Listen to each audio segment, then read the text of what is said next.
Chapter 928. We were immersed in Ao2O's narration along the way. Unknowingly, we had already reached the south side of the city. Looking in the direction that Ao2O was pointing at, there was a dense bamboo forest not far from us. Just as Ao2O had said, the area was extremely wide and flat. Every bamboo was at least 10 meters tall. The outer skin of the bamboo was light purple. From afar, it looked like a pretty good scenery. Under his lead, after walking for about a quarter of an hour, they finally saw an open space in the dense bamboo forest that had been cleared. The clearing was about a few hundred square meters. There were dozens of dog-headed people, servants, busily working on the grass. They moved half a meter of stone slabs from the vicious beast carriage and laid them neatly on the grass.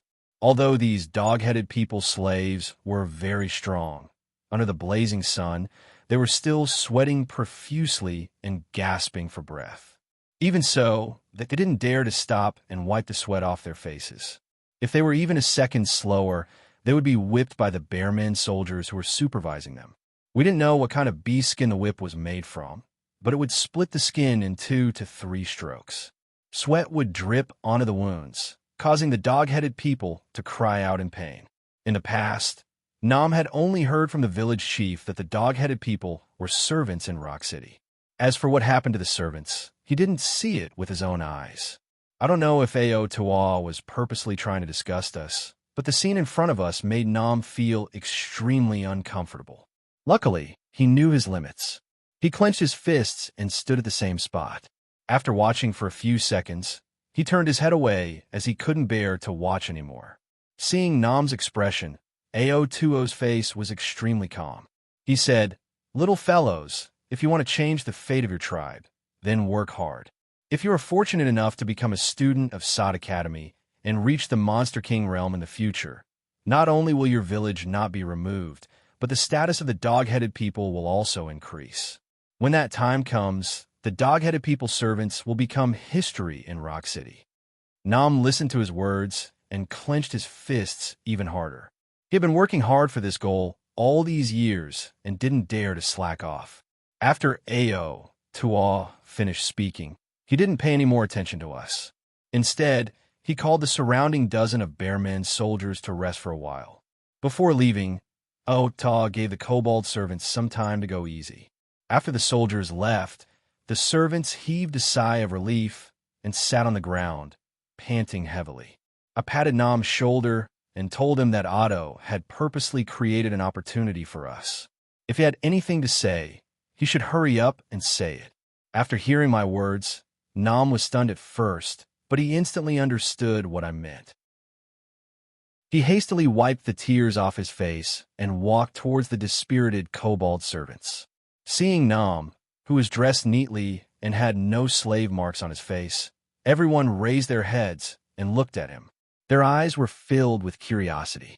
After walking into the crowd, Nam's footsteps did not stop. Instead, he kept sizing them up as if he was looking for someone familiar. In the next second, a hoarse voice came from a corner. "Nam? Are you Nam?"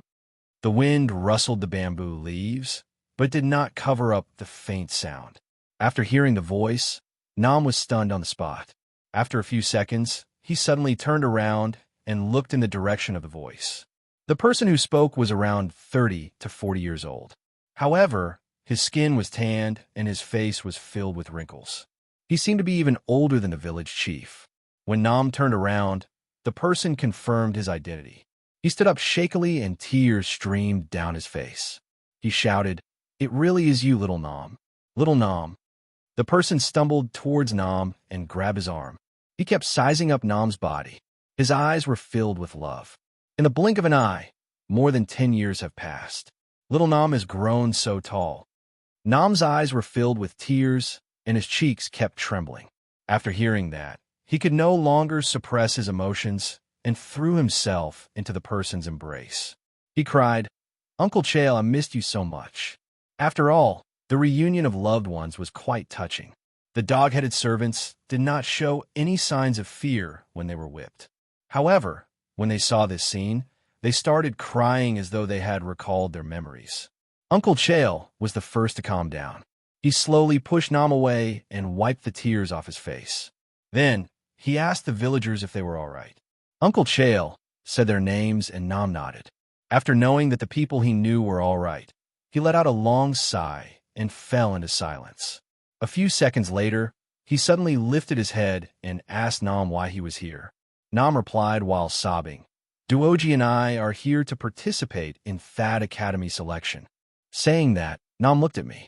After hearing Nam's purpose for coming to Rock City, Uncle Chael's face was filled with surprise.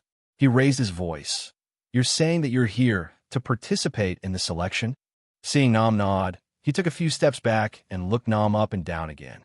He clicked his tongue and praised, "Great, great. After so many years, there's finally someone among us dog-headed people who can stand up." After he said that, he told the surrounding people about Nam's participation in the selection. The dog-headed servants, who were already exhausted, stood up one after another when they heard this and surrounded them. After Namu confirmed this matter, the crowd instantly burst into cheers as if they were about to be liberated. Nam revealed a smile and pointed in my direction. "Everyone, hold on for a few more years. Once Duoji and I enter Thad Academy and have the cultivation of Monster King, you can go home." Go home. Ever since they had become servants, the word "go home" had nothing to do with them. The dog-headed servants who had already submitted to their fate were stunned when they heard that. They seemed to have never thought that they would have the chance to return to their hometown in their lifetime. Not long after he said that, Ao2O's coughing could be heard from the bamboo forest. It was obvious that Nam's time was up. The crowd instantly understood and quickly dispersed from Nam's side. Only Uncle Chael was still bidding farewell to him. "Little Nam, oh no, you've already grown up. I can't call you that anymore. No matter if you can successfully enter Thad Academy or not, you have to protect yourself. You have to be patient and don't make any mistakes. If not," Nam seemed to know what he was going to say. Before he could finish his sentence, he snatched the stone away. "Don't worry, Uncle Chael. Duoji and I are very powerful. We will definitely successfully enter Thad Academy." After he said that, Uncle Chael looked over. Seeing me nod at him, he responded. A few seconds later, Ao2O's figure appeared in the forest. Seeing that, Uncle Chael pushed Nam over while he picked up the stone slab from the ground and walked to the side. Ao2O wiped the grease from the corner of his mouth and looked at the calm Nam.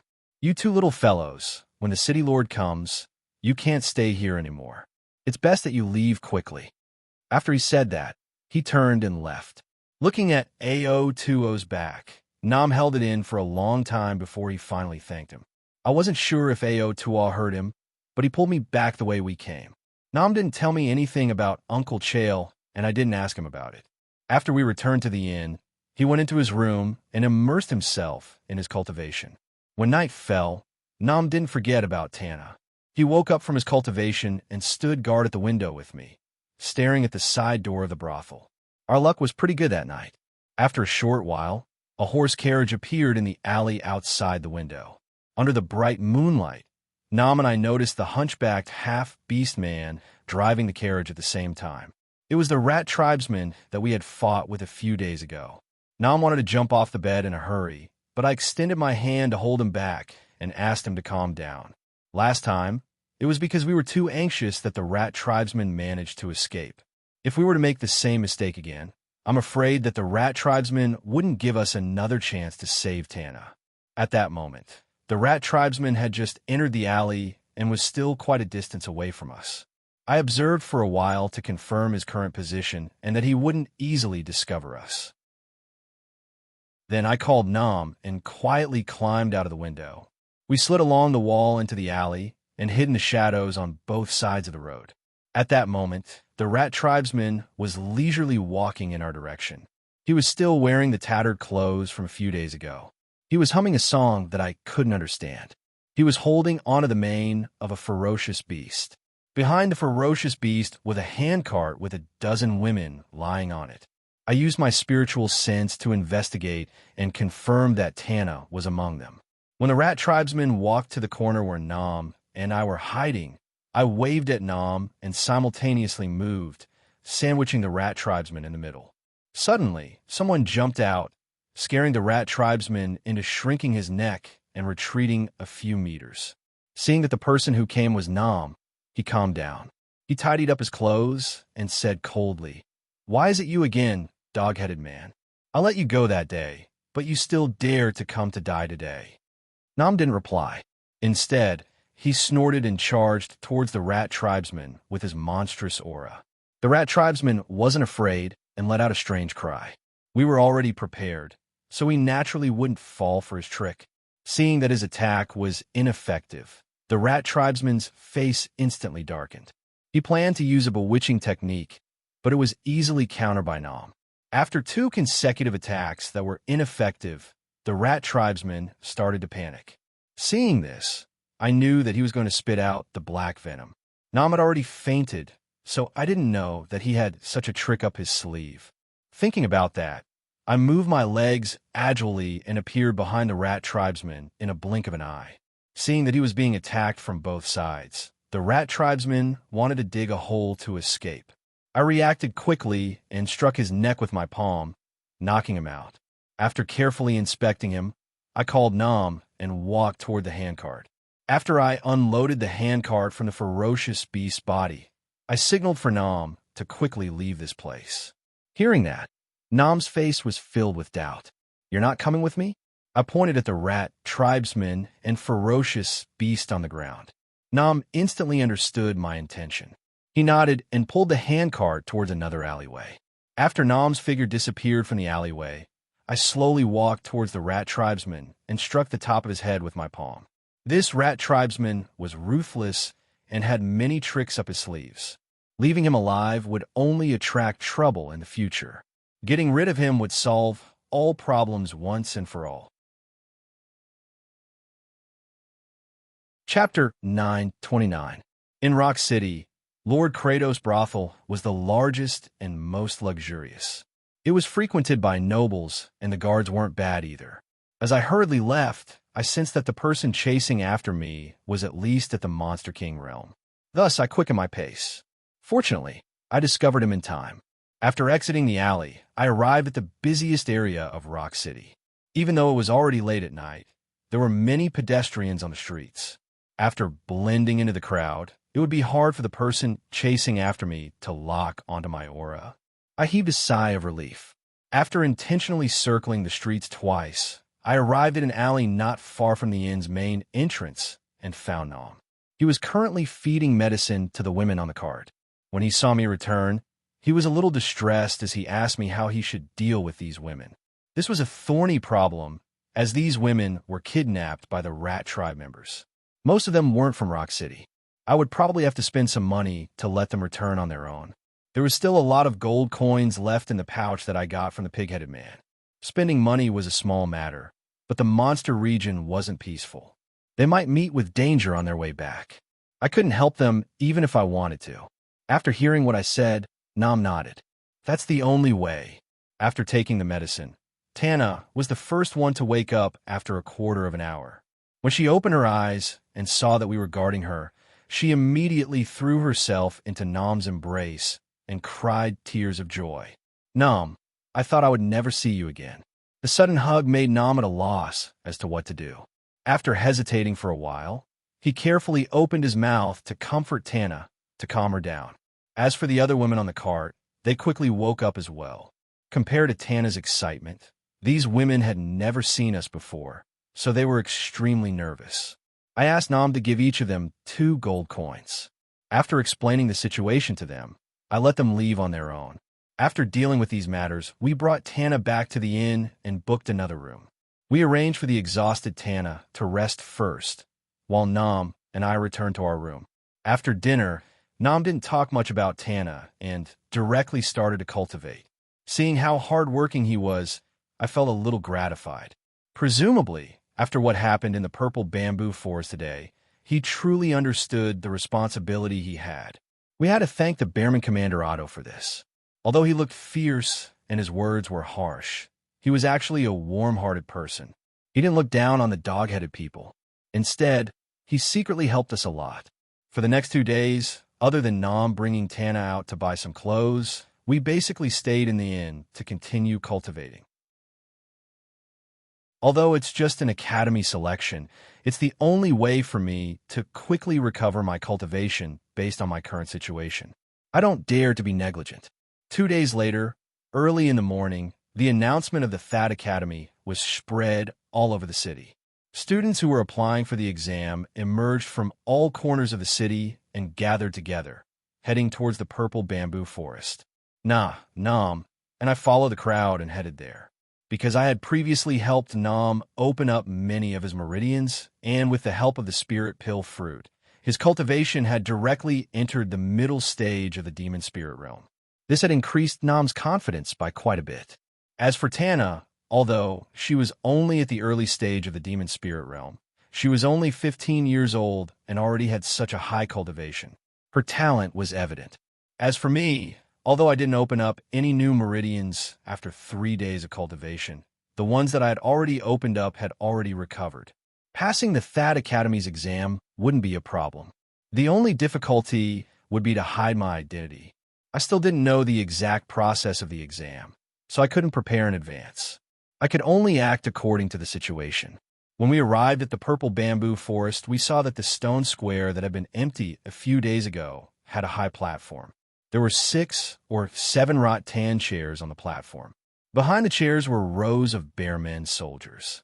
In front of the chairs was a huge stone vat. Inside the vat was a yellow incense stick that was as thick as bamboo and as tall as a human. At this moment, the yellow incense stick was half burnt. On both sides of the incense table, there were 4 large drums made of cowhide, with 4 bearmen soldiers holding drumsticks on standby. Including us, there were already a few hundred people gathered at the plaza. It seemed that Otto was right. There were quite a lot of people participating in this year's selection. As the yellow incense burned out, the 4 bearmen soldiers beat the huge drums. In an instant, the noise in the plaza quieted down. At the same time, a few orcs dressed in luxurious clothes walked out from the high platform. Different from the normal orcs, these people didn't look much different from humans, except for their ears and canine teeth. They should have the cultivation of Monster King and above, since they had completely transformed into human form. Soon, there was a commotion in the crowd. From what they said, these people were the elders in charge of the 5 gates of THAAD Academy. They took their seats, leaving the most central seat empty. It should have been reserved for the principal. However, when a middle-aged man wearing a golden robe with dozens of wolf heads embroidered on it appeared, everyone exclaimed in surprise. They all knelt down and shouted, "Greetings, City Lord." City Lord? This person was the City Lord of Rock City. Could it be that he was the one hosting the selection today? Very soon, their guest was confirmed. The City Lord, who was obviously from the Wolf tribe, waved his sleeves and signaled for everyone to rise. Then, he said, "Principal Shibo has been in seclusion for many days. Today's selection will be hosted by me. Everyone, there's no need to be reserved. Just display your talents to the fullest." After saying that, he turned to look at the purple-robed elder, leaving the rest to him. The purple-robed elder understood and cupped his hands at the City Lord before walking to the front of the stage to announce the start of the selection. Following his voice, a series of drum beats sounded. This time, the drum beats were different from before. It seemed to be hurried, but the rhythm was very subtle, as though it was a spell to activate a magic tool. As expected, when the drum beats entered the ears, the expressions of the people in the surroundings turned ugly. There were even some who suddenly fell to the ground with their eyes turning white and their limbs twitching. My body was much stronger than the others, so the drum beats had no effect on me. However, Nam and Tana, who were by my side, weren't as calm as me. They squatted on the ground and covered their ears, looking like they were in extreme pain. As the drum beats increased in speed, many of the people in the surroundings squatted or collapsed. There were only a few people who could remain as calm as me. After another 10 seconds, the drum beats increased in speed again. Apart from me, there was only one person left in the plaza. I looked over curiously and noticed that this person had cat ears and a cold expression. It was obvious that he was from the cat race. His cultivation was around the middle stage of the monster spirit realm. He didn't seem to be anything special, but I didn't know how he was able to withstand such intense drum beats. The cat race was considered to be a race with high talent among the half-beast race, far surpassing the kobolds. So, seeing that there were only the two of us left in the plaza, the gazes of the city lord and the few elders gathered on me. They seemed to be discussing something in low voices. I naturally didn't want to attract their attention, so I pretended to faint and collapse. At that moment, I heard Nam's painful groans from my side. I turned to look and saw that his face was contorted with blood seeping out of his mouth and nose. Tana's condition was even worse. She was currently twitching on the ground. Seeing this, I immediately pretended to be in pain and fell to the ground. I moved closer to Nam and Tana and softly chanted a Taoist heart cleansing incantation to help them get rid of their pain. The grade of the heart cleansing incantation was very low and didn't require much chi. However, it was extremely effective at that moment. The painful expressions on Nam and Tana's faces quickly eased, and they regained their calmness. The sound of the drum continued for half an hour. After the last hammer fell, the first stage of the competition finally ended. At that moment, there were less than 200 people who could barely stand up in the originally dark plaza. The rest of the people were carried by the Bearman soldiers to the resting building to receive treatment from the Medicine Research Institute. A purple-robed elder stood up from his seat and walked to the front of the stage. He said in a clear voice, "Congratulations to everyone for passing the first stage of the test. However, the next stage of the test will only be stricter. Only the bravest half-beastmen will be able to pass." After saying that, he waved his hand at Ao Fa, as though he was giving some kind of order. Chapter 9:30. The Bearman soldiers raised their spears and shouted, urging us to head towards the east side of the purple bamboo forest. The second test should be waiting for us there. After walking for an hour, the group finally stopped at the end of the bamboo forest. I glanced in front of me. There was obviously a cliff in front of us. There was the sound of the wind howling at the bottom of the cliff. In the middle of the cliff, there was a white mist that blocked our vision. No matter how I looked at it, it was at least a few hundred meters high. The Bearman soldiers behind me pointed their spears at us, hinting for us to jump down from the cliff. The students instantly widened their eyes. Everyone was only in the demon spirit realm and didn't have wings to fly. If we jumped down from here, how could we risk our lives? No one wanted to die, so under the pressure of the Bearman soldiers, no one took a step forward. Helplessly, the leader of the Bearman soldiers shouted, "This is the second stage of the test. If you don't jump down from here, it will be considered as you forfeiting." Hearing this, Nam hesitantly walked forward and stretched his head to look down the cliff. He was so scared that his neck suddenly shrank back, and he stuttered, Duo-G, this cliff is too high. If we jump down, we will definitely fall to our deaths." I patted his shoulder and told him not to panic. Jumping down from this cliff was indeed a little scary, but since this was an entrance test, Fat Academy should have a sense of propriety. They definitely wouldn't treat a student's life as a game. I reckoned that there should be something at the bottom of the cliff. After hearing my words, Nam nodded doubtfully and didn't say anything. However, his expression still showed that he was struggling. At that moment, a minotaur in tattered clothes suddenly walked to the edge of the cliff. After he stood still, he said in a low, muffled voice, "You guys are afraid, but I'm not. I'm going to see what's down there." After saying that, the minotaur roared and turned around to jump down. Seeing that he was so straightforward, the surrounding people immediately rushed forward to check on the minotaur situation. However, after half a minute, besides the howling of the wind, there was still no other sound coming from the bottom of the cliff. After the first one, there was a second one. Before the crowd could retreat, the black cat person who had performed outstandingly in the first stage also jumped down without saying a word. There was also no other sound. Seeing this, I was even more convinced of my own thoughts. I pulled Nam and the other two to jump off the cliff. Unexpectedly, the timid Tana didn't have much fear on her face. She seemed to trust me a lot. On the other hand, Nam was a little bashful. However, a few seconds later, he gritted his teeth and his gaze became determined once more. I can't disappoint the chief and the rest. Even if I die here, I can't bring shame to Greenwater Village.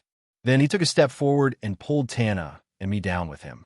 His body was extremely weightless, and a strong wind kept rushing into his mouth and nose, making it difficult for him to breathe. Amidst the raging winds, he was unable to open his eyes, much less find his bearings. After falling for about 100 meters, the surrounding wind suddenly changed direction. This gust of wind was much stronger than the previous one. It seemed to be blowing our bodies against the rock wall. A few seconds later, the sound of the wind grew softer and softer.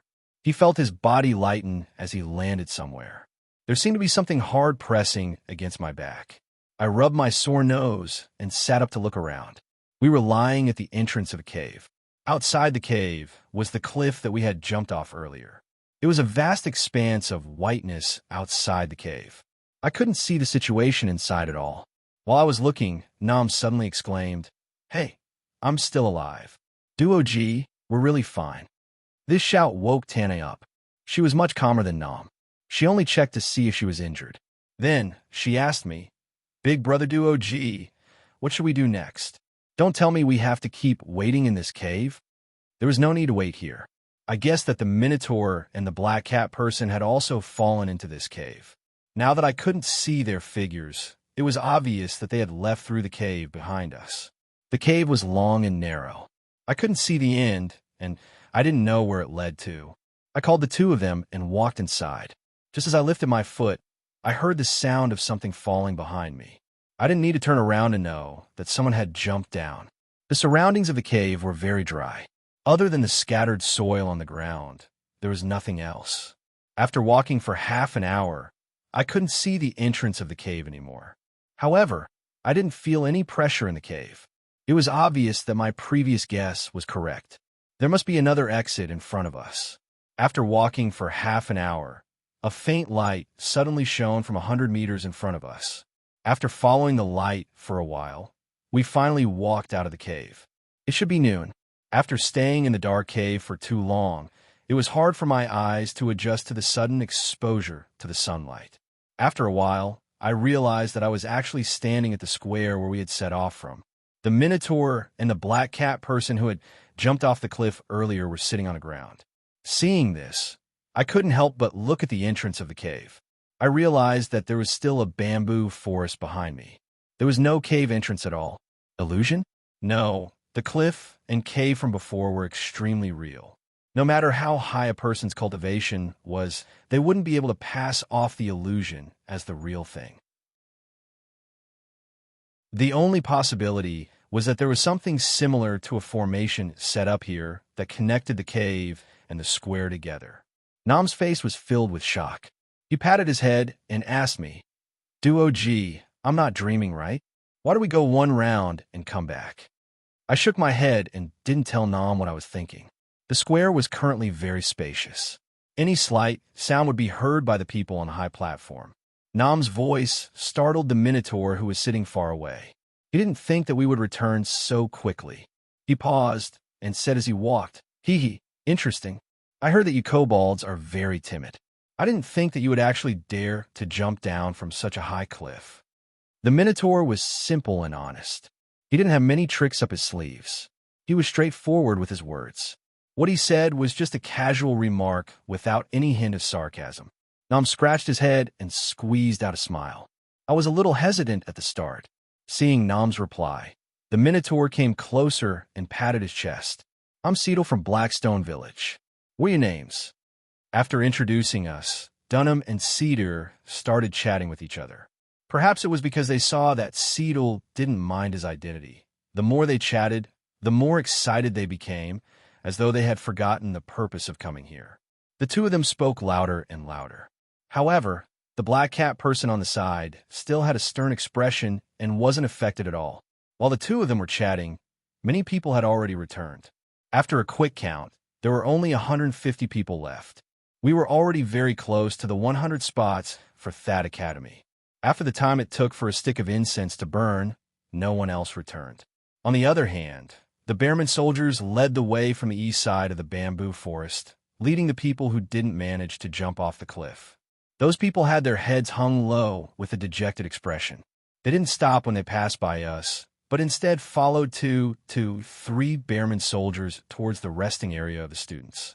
After they left, the purple-robed elder looked at the students on the square and nodded in relief before standing up. Before he could say anything, the surrounding students instantly quietened down. The purple-robed elder stood with his hands behind his back and looked at the crowd. Congratulations on passing the second stage of the exam. Thanks to the mayor's and the dean's trust, I will personally assess the last stage. Once they heard that it was going to be the last stage, the square erupted in an uproar. All the students were extremely excited. Speaking of the last stage, I recalled that Aoda had mentioned a few days ago when he had introduced us to the 5 academies of That Academy, the innate talent assessment.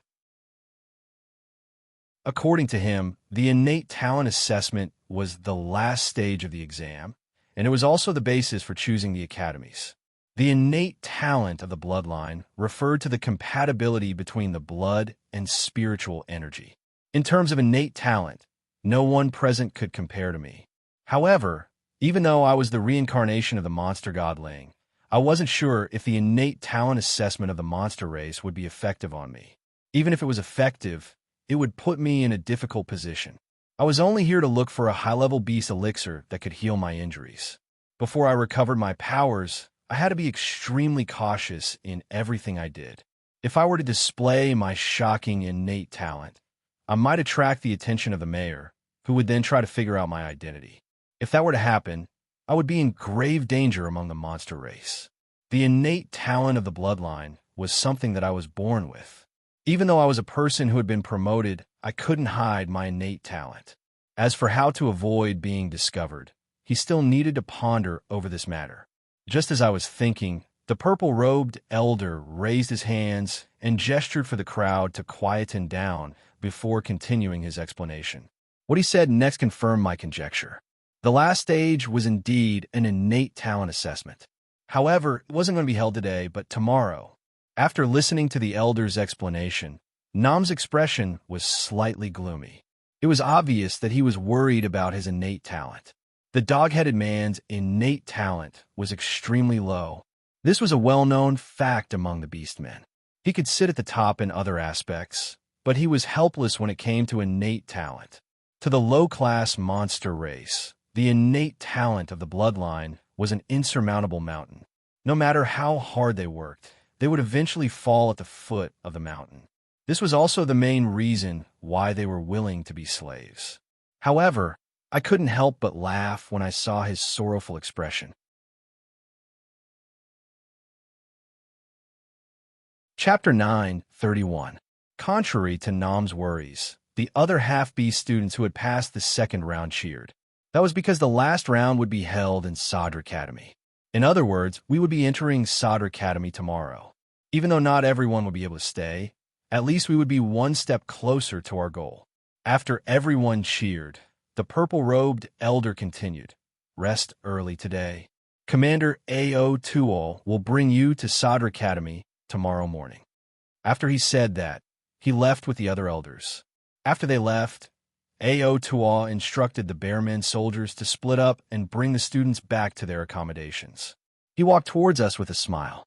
"I really couldn't tell that you two brats with the hound headman would be able to pass the first 2 rounds. A.O. Tuol looked at us in surprise.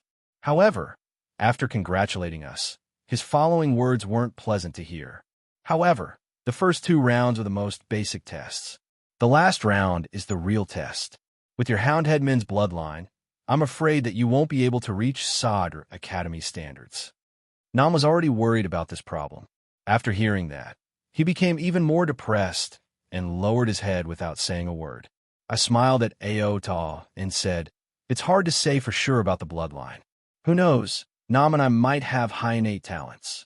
After all, to be able to cultivate to the monster realm at our age, we wouldn't be considered bad even among the other races." A.O. Tuol curled his lips. "Having confidence is a good thing. Then, I'll be waiting to see your performance tomorrow. Don't disappoint me." After he said that, he waved his hand and signaled for the Bearmen soldiers to bring us away. The participating students' accommodations were in a row of bamboo buildings outside of the purple bamboo forest. It was extremely cool inside, and the rooms were spacious. It wouldn't be crowded for 2 people to stay in a room. After sending Tana to the female students' accommodations, Nam and I returned to our room. He was still in low spirits. After returning, he laid on the bed and tossed and turned without saying a word. It was obvious that he couldn't fall asleep. I found it funny at the side, but it wasn't good to tell him about it. I could only wait for him to see the results tomorrow to understand. Currently, what I was most worried about was what I should do tomorrow. I can't control my bloodline talent. If I want to hide it, the only way is to use someone else's body to help me complete the test. If I had my previous cultivation, or if I could still use the yang spirit this time, it would not be difficult for me to use the yang spirit to control other people's bodies. But in the current situation, this method obviously cannot be used. After thinking about it, the only feasible plan was to find the blood of other beastmen and secretly use this blood to bluff his way through the talent test tomorrow. After running through this plan in my mind and feeling that I didn't miss anything, I decided on this plan. Afterwards, I asked Dunmu which races in the wolf tribe had higher innate bloodlines. Hearing this question, Nam was slightly astonished. However, due to his depressed mood, he didn't ask much and just told me that in the wolf tribe, the tribe with the highest bloodline was naturally the gold wolf tribe. Behind them were the bear tribe, fox tribe, deer tribe, and horse tribe, whose innate talents weren't bad. Fox clan? Hearing this name, I was stunned. Then, I asked about the situation of the Nam of Fox tribe. However, Nam shook his head and told me that even though the Fox tribe's innate talents were high, there were very few of them. Moreover, I heard that their position in the monster race wasn't high. He wasn't too sure about the specific situation as he had never seen the Fox tribe before. Since he wasn't clear about it, I didn't ask any further. I only made a mental note that if there was a chance in the future, I would check on the situation of the Fox tribe in the monster region to see if they had any relationship with the Green Hill Fox tribe. Going back to the previous question, since Nam said that these few races had high innate talents, then I would have to think of a way among these races. Just as I was thinking, a deep voice suddenly sounded from the door. "Hey, you guys are here. I've been looking for you for a long time." The person who came was the Tauren Cedar. Seeing him enter, Nam got up from the bed and asked him what he wanted. Cedar scratched his head. "I don't have any friends in Rock City. It wasn't easy for me to find someone to talk to, so I wanted to talk to you." Cedar and Nam seemed to regret not meeting each other earlier. Seeing that they were chatting happily, I excused myself to go to the toilet and left the room. While I was thinking, I already had a plan in mind.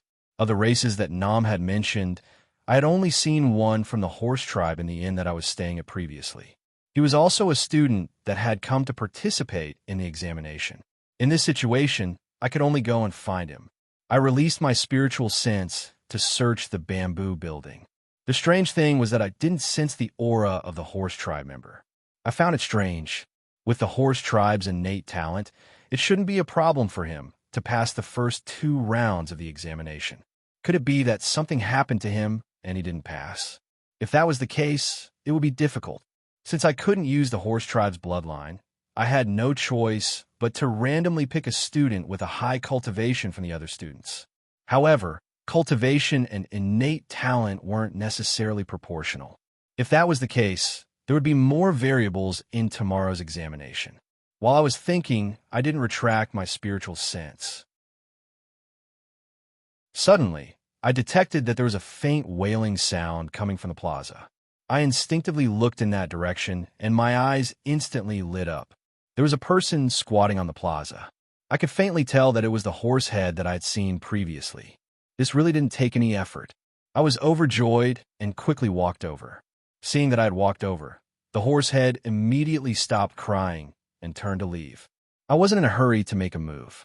Instead, I casually asked, "What's wrong, Brother Horsehead? Why are you crying here instead of sleeping in the middle of the night?" Hearing my question, he stopped in his tracks and replied, "Us horseheads have a keen sense of hearing. I was eliminated in the first round of the examination today. My family is looking forward to me getting into that academy. I don't know how to face them now." I was stunned. This horse head was actually eliminated. Moreover, he died in the first round due to the characteristics of his race. I had to say that his luck was really bad. Originally, I didn't hide my figure as I was prepared to take his blood after killing him. However, seeing that the horse head had a tough life, I felt some sympathy for him.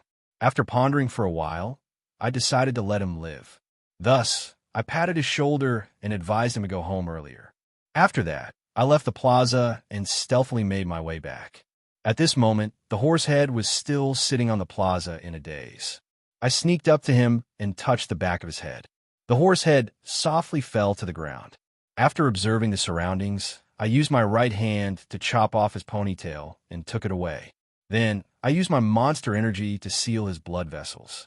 To avoid unnecessary trouble, I carried him to the cliff where the second round of the examination would take place. Then, I threw him off the cliff. This way, when he woke up tomorrow, he wouldn't be able to come back. Moreover, he wouldn't know what had happened, so it wouldn't affect me. The next morning, the students participating in the selection were woken up early. Then, they boarded the bearmen's carriages. The journey was bumpy for almost 2 hours. Finally, they stopped at the foot of a mountain. According to the bearmen's soldiers, the mountain in front of us was called Gulal Mountain, which was a branch of the Ula mountain range. Fat Academy was located at the top of this mountain. There were many ferocious beasts in the Ula mountain range. During the examination, the students could kill the ferocious beasts there and take their beast course. Beast course. I had come to Fat Academy for the beast course.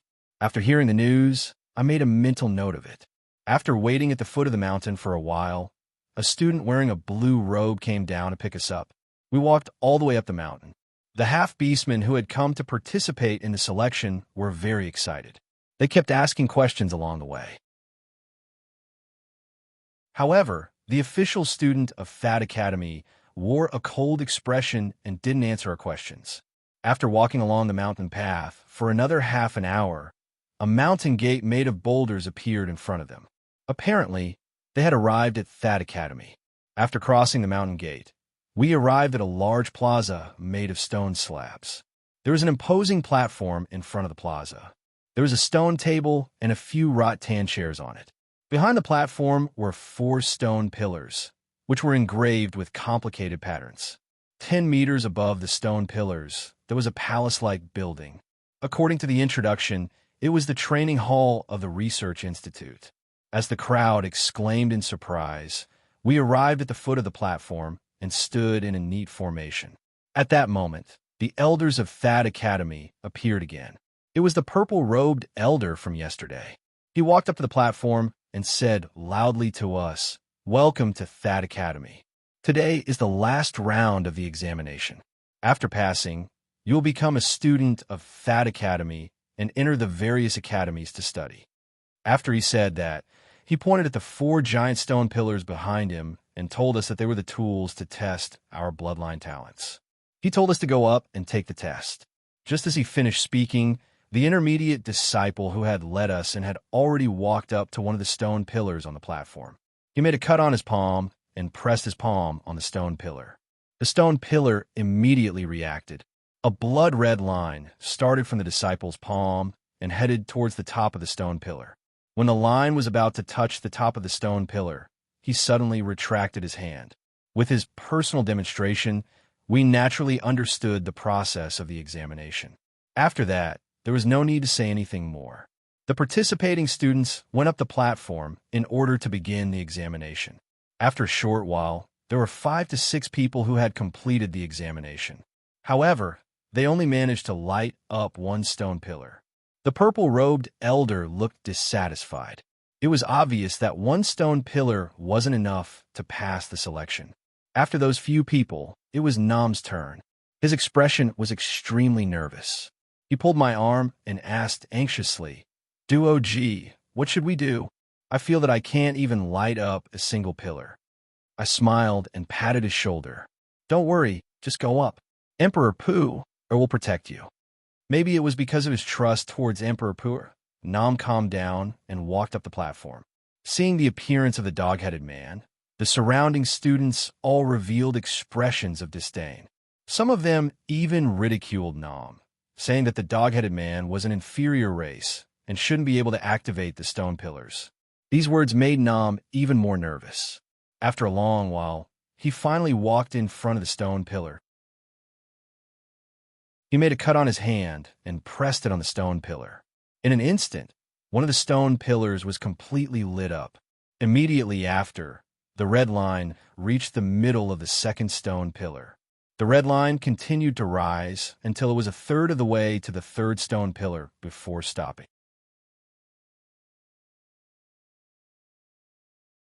Chapter 9:32.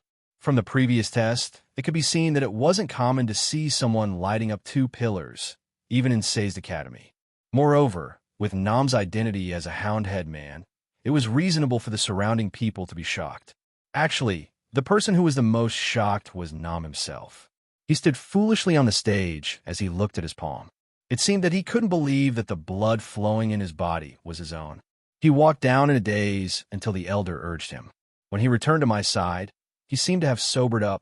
He pointed at his wound that was still dripping blood and stuttered. Duo Gi. I can't be dreaming, right? I actually lit up two pillars. Is this still me? I smiled and patted his shoulder. Of course it's still you. How could the blood flowing from your body be someone else's? Don't just stand there. Wipe the blood off your hand. While we were talking, many people's gazes were focused on us. There wasn't any disdain or ridicule on their faces anymore. Saidar and Tana, who were standing behind me, stared at Nam in disbelief. At that moment, I didn't have time to care about Nam because, according to the order, it was my turn to go on stage. If it was any other time, I would definitely be ridiculed when I went on stage.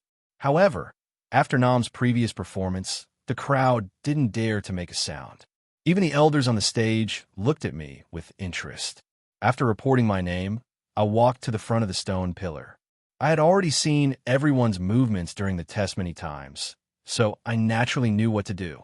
I gathered monster energy on my right index finger and slid it across my left palm.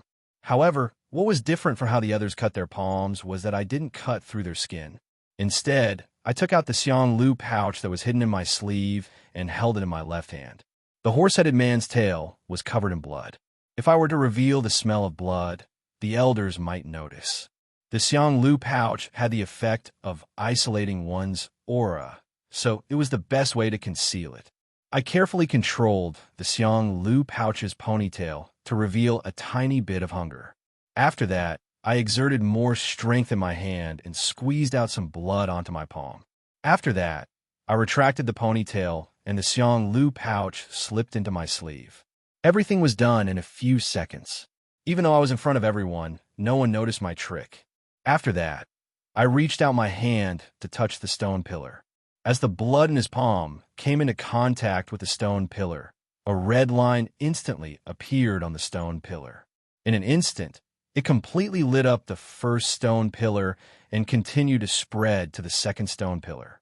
A few seconds later, the red line slowly stopped when it completely lit up the second stone pillar. The two stone pillars were slightly worse than Nam's earlier performance. I nodded in satisfaction. This horseman's talent should be enough for me to enter that academy without a hitch. Moreover, he wasn't too eye-catching in comparison, which was exactly what I needed. Cries of surprise could still be heard from below the stage. Although I didn't display Nam's talent, lighting up two stone pillars was still extraordinary for a kobold. Furthermore, two kobolds had displayed such talent. This completely subverted the other demons' understanding of kobolds. The elders on the stage didn't have much of an expression on their faces. They only glanced at me indifferently, recorded my results, and let me go down. When I returned to the crowd, Nam grabbed my arm. His expression wasn't ecstatic, but rather solemn. He asked softly, "Duo G, don't you think that this matter is a little strange? Why are our talents so high? Is there a problem?" Nam still didn't believe me. I smiled and shook my head. Even though bloodline talents are inherited from our ancestors' bloodline, no one can be sure of the specifics. The two of us should have received the blessing of our ancestors. Blessing of our ancestors? Nam was stunned for a moment before slapping his thigh. I heard from the village chief that the ancestors of the kobolds have the bloodline of the mastiff people. Could it be that the two of us have awakened that bloodline? I was stunned. I was just casually brushing off Nam's words, but I didn't expect him to really find a basis. I couldn't help but laugh. I nodded and said, that might be the case. Nam was deep in thought at the side, while I continued to look at the testing platform. Because the process of the test was extremely simple, it proceeded very quickly.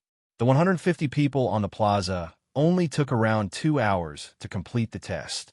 The talents that most of the half-beast people displayed weren't too different from their bloodline, but there were still a few who performed amazingly, especially the black cat person who had surpassed everyone in the first 2 rounds. According to Nam, the cat person's talents in the wolf race's territory weren't bad, but could only be considered to be above average. However, the black cat person in front of me had stunned everyone. He had lit up 4 stone pillars and became the focus of everyone's attention. He had completely crushed Nam's limelight, and everyone's topic of conversation revolved around him. I vaguely heard someone mention that this black cat person seemed to have some special bloodline that was related to the dragon race. This made me recall the day when I entered the city. The cat woman with the golden whip that I had met. Could it be that the two of them were related? While I was deep in thought, the elders on the stage had finished tabulating the results of the test and began to announce the admission information. The first to be announced was naturally the Research Academy that only had 15 spots. The first to be selected was obviously the black cat person, followed by the wolf race, bear race, and other races with high talents. As for Nam, even though he had lit up 2.5 pillars, he was still slightly lacking compared to these people. The elders still hadn't called out his name until the last spot was announced. I frowned. According to the results of the test, Nam's talent was coincidentally at the 15th spot, which was enough for him to enter the Research Academy. Why didn't the elder announce it, and instead seemed to be hesitating? While I was deep in thought, the purple-robed elder suddenly walked down from the platform and came to Nam's side. He said to us, from the talent test, Nam should be the last to enter the Research Academy. However, in the 2 rounds of tests yesterday, Duo-G's performance was better and his talent was only slightly lower. So, after some discussion, we decided to choose one of the 2 of you. I was stunned for a moment. It seemed that I had delayed Nam's selection. I naturally didn't have any interest in this Research Academy. Just as I was about to open my mouth to reject him, Nam beat me to it and asked, "Can't we add another spot?" The elder didn't care about what he said, as the Research Academy's quota naturally wouldn't be changed for us. Nam wanted to say something, but I quickly stopped him and said to the elder, "My talent isn't as good as Nam's. According to the rules, Nam will naturally be selected." Seeing that I had decisively announced my withdrawal, the purple-robed elder didn't say anything else. He just nodded and announced the final result. Nam entered the Research Academy as he wished, while I was assigned to the Medicine Research Academy. As for Cedar, his talent wasn't outstanding, but he had a strong physique, so he was assigned to the Martial Research Academy. Tana was assigned to the Research Academy. We were all satisfied with this result. Besides Nam, who felt that he had let me down, Cedar and Tana were rather happy. After everything had settled, someone brought us to collect our student uniforms. According to SAR Academy's rules, the lower-ranked disciples wore white robes, the middle-ranked disciples wore blue robes, and the higher-ranked disciples wore red robes. After collecting our white robes, we were given a day off to settle our personal affairs. Afterwards, we were officially accepted as SAR Academy students. After a simple welcoming ceremony, I followed the middle-ranked disciple who was wearing a blue robe to the Medicine Research Academy. The Medicine Research Academy, as the name suggested, was a place that dealt with medicinal ingredients. Apart from drying medicinal herbs, they would also learn how to develop pills. However, the monster region was a place where strength was respected. The Medicine Research Academy also had cultivation classes, but compared to the harsh Research Academy, there weren't any rigid requirements for the students to increase their cultivation. After adapting to the Medicine Research Academy for a few days, I started to inquire about the Academy's hunting grounds. After some investigation, I was told that even though the academy had a specialized hunting ground in the Ural Mountains, it wasn't open all the time. The hunting ground would only be opened at a specific time for the academy to enter. Although I can also sneak into the Ural Mountain range, this isn't the small forest beside the Greenwater village. There are countless ferocious beasts in the Ural Mountain range. With my current cultivation, I'm afraid that only death will await me if I enter. I can only guarantee my safety in the Academy's beast hunting ground. Feeling helpless, I could only hide in the Medicine Research Academy and learn about medicinal herbs every day. It gave me some inspiration. In the blink of an eye, a few months had passed. With the help of some medicinal herbs and my daily bitter cultivation, I managed to clear a few acupoints. My cultivation had recovered to the early stages of the glorious memory realm, which corresponded to the monster region's early stages of the monster general realm.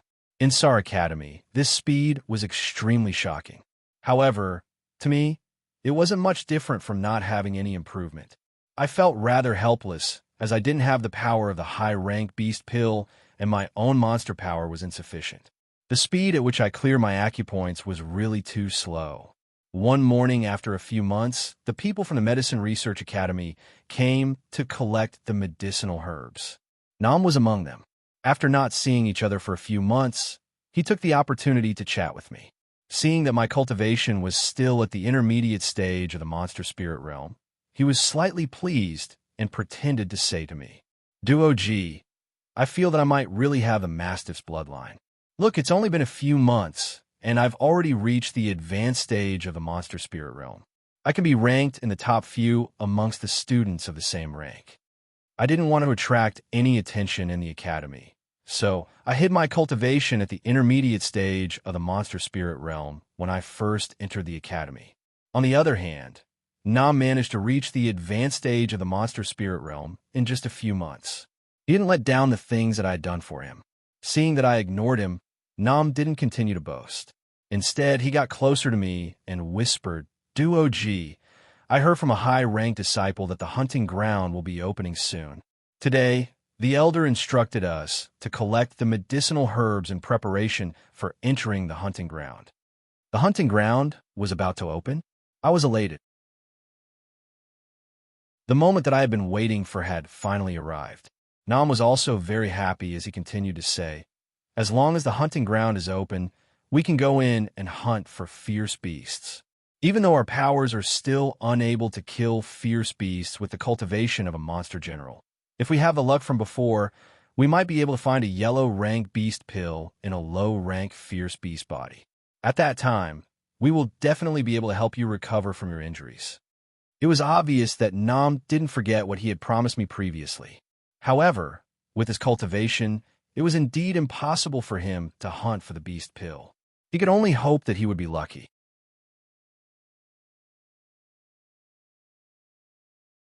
Chapter 9:33. After we finished talking about the hunting grounds, Nam suddenly took out a metal rod from his back. After waving it around for a while, he suddenly stuck the rod on the ground and showed it off to me. "Duo G, what do you think of my metal rod?" After entering Sod Academy, every new student would go to the Academy's Martial Research Institute to get a weapon that they could use with them. This metal rod was obviously the weapon that Nam had gotten. After a round of juggling, seeing that I didn't respond, Nam chuckled and grabbed the top of the metal rod. With a twist of his hands, the metal rod that was as tall as a person instantly shrunk to less than half a meter. After showing off, Nam proudly put away the metal rod and asked me with a smile, "What weapon did you get from the Martial Research Institute?" I casually took out a dagger that was a few inches long. After Nam saw it, he immediately rolled on the ground laughing. He pointed at the dagger in my hand and asked, "What were you thinking? There are so many weapons in the Martial Research Institute, but you only took a broken knife?" There were many different types of weapons in the Martial Research Institute, but they were no different from scrap metal in my eyes. If it wasn't for the Academy's mandatory requirement for every student to be equipped with a weapon, I wouldn't even bother to go. I casually threw the dagger to the side and shook my head. The Medicine Research Institute doesn't use weapons. This dagger is quite useful for cutting herbs and wood. Nam curled his lips. It was obvious that he didn't agree with my values, but he didn't say anything else. He took the pills and left the Medicine Research Institute. Their Medicine Research Institute had always been strict. Even if he used the excuse of getting medicine, he couldn't stay for too long. On the third day after Nam left, there was news of the opening of the hunting grounds. After the new students heard the news, they all rubbed their fists and were eager to try it out. I also secretly made some preparations and waited for the opening of the hunting grounds. After another week, the academy officially announced the opening of the hunting grounds. That morning, under the leadership of the elder, all the disciples of the Medicine Research Institute put down their work, picked up their weapons, and rushed to the plaza in front of the Medicine Research Institute. Before he reached the place, he saw that there were already disciples from 3 different courtyards waiting for him below the stage. After standing in line, Cedar and Tana walked over. Tana was already petite and cute, and after wearing the white robe of a low-level disciple, her temperament became even more elegant. As for Sidar, no matter what kind of clothes he wore, they couldn't hide his sturdy and honest appearance. He was still the same as before. After chatting with the two of them, I casually asked Tana how she had been getting along with Nam in the past few months. Tana naturally understood Nam's thoughts. However, they had been in the academy for so long, and she still hadn't accepted Nam's pursuit, but she didn't reject him either. This kind of ambiguous attitude made Nam very distressed. Hearing my question, Tana suddenly became bashful. She lowered her head and replied in a low voice, "The Institute has a lot of rules, and they are very busy every day. They basically don't have any free time. He basically comes to talk to me every half a month, and then he leaves in a hurry." I nodded. It was just a casual question. It seemed that they were getting along well. While we were talking, the people from the Institute had also arrived. Among the dozens of men and women, the ones at the front were the so-called pillars of the academy. They were the high-ranking students of the Institute. They wore light purple robes, which were obviously different from the high-ranking disciples from the other schools. It was obvious that it was to highlight their identities. The middle-ranking and beginner disciples following behind them didn't have that cold expression on their faces. After a short while, I saw Nam at the back. It was obvious that he noticed us, but he only glanced at us before retracting his gaze. It was obvious that he was apprehensive about the strict rules of the Institute. After all the disciples from the 5 schools had arrived, the elders ascended the high platform. It was still the purple-robed elder from before who stood at the front. He waved his hand, and the discussions below the platform instantly stopped. Shortly after, I heard him say, "Students of Said Academy, it's time to test your cultivation results.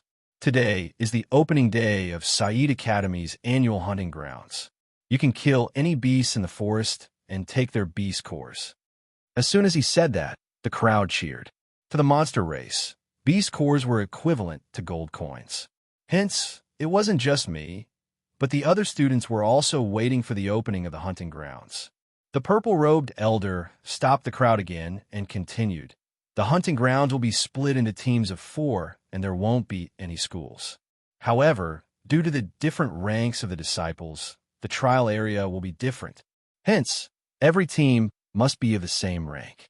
Teams are allowed to snatch beast cores from each other. The hunting grounds will close 3 days later at noon. The team that obtains the most beast cores will be rewarded." After explaining the rules, he took out a wooden box from his sleeve. It was emitting a strong spiritual aura. It was obvious that there was a rare treasure in it. As I was sizing it up, the purple-robed elder took out the item from the wooden box. It was a spiritual herb that I had never seen before. It was less than a foot long and was entirely golden. Seeing the spiritual herb, the high-ranking disciples of the Herb Research Institute exclaimed in surprise.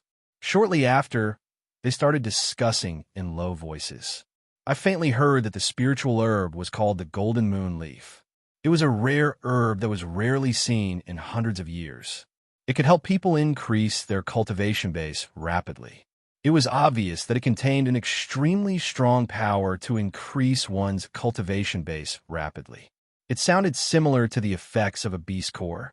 If it was really as miraculous as they said, I would be able to quickly recover my acupoints and increase my cultivation base as long as I obtained the golden moon leaf. At that time, I would be able to kill beasts above the monster general rank and obtain high-ranked beast cores.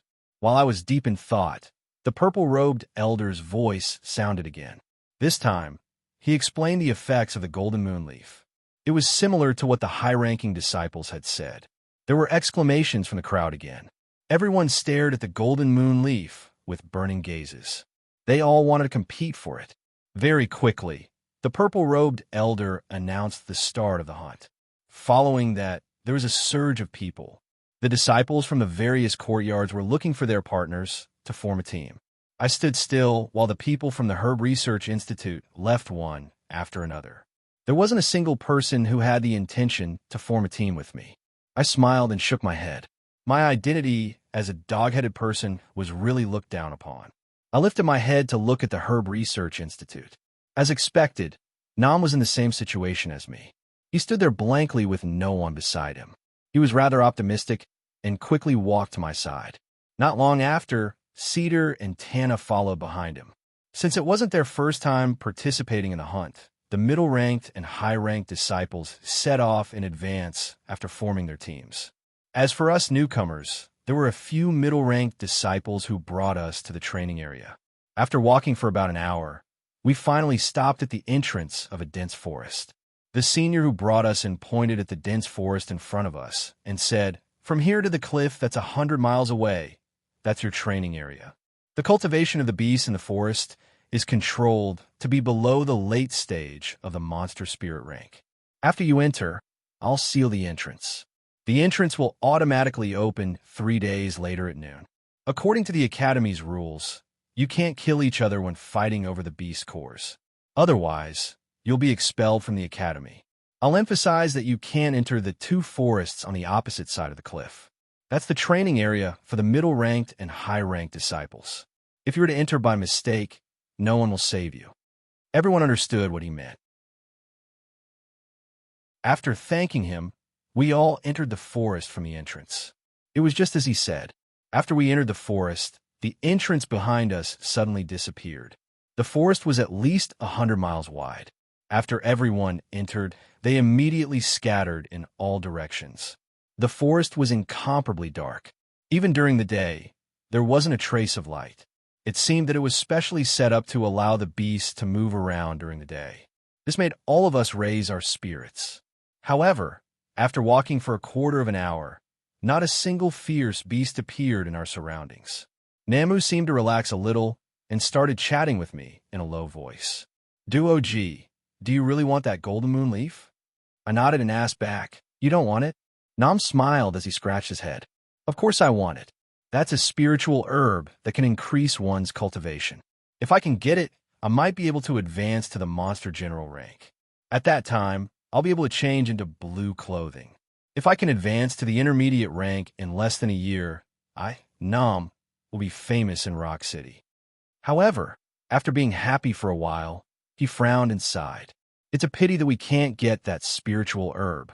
There are so many people with higher cultivation than us in the school. Even if we work harder and kill more beasts, we still have to face the other teams. It's too difficult to get first place." Tana heard our conversation. She turned around to look at Nam and joked, "Didn't you say that you're very courageous? Why are you scared now?" Hearing Tana's words, Nam was a little embarrassed. He waved his hand and said, "I'm not scared. I'm just speaking the truth. The highest cultivation among the 4 of us is only at the late monster spirit realm. The cultivation of the people in our research institute is not lower than this realm. If the 4 of them come together, I definitely won't be able to hold them off." Hearing Nam's words that we would be a burden to him, Tana immediately pouted and started arguing with Nam. Tana obviously had the temperament of a little girl, but Nam was indeed worrying too much. It wouldn't be easy to get the gold moon leaf, but it wasn't as difficult as he said. The big hunt was set up to test the cultivation of the students. The trial area was divided according to the cultivation of the disciples. In other words, every team would have an equal chance of getting the beast core.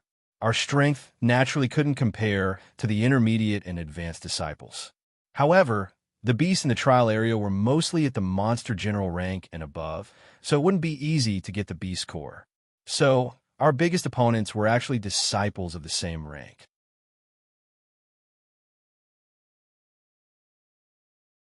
Chapter 9:34. Namu and Tana were still bickering when there was a sudden high-pitched bird cry that was accompanied by a surge of ancient aura, instantly silencing them. Namu immediately took out his weapon and stood back to back with Saidar as he observed the surrounding situation. According to the bird cry, the beast was definitely not far from us. I also prepared to spread out my spiritual sense, but at that moment, the bird cry resounded again. This time, it was coming from above our heads.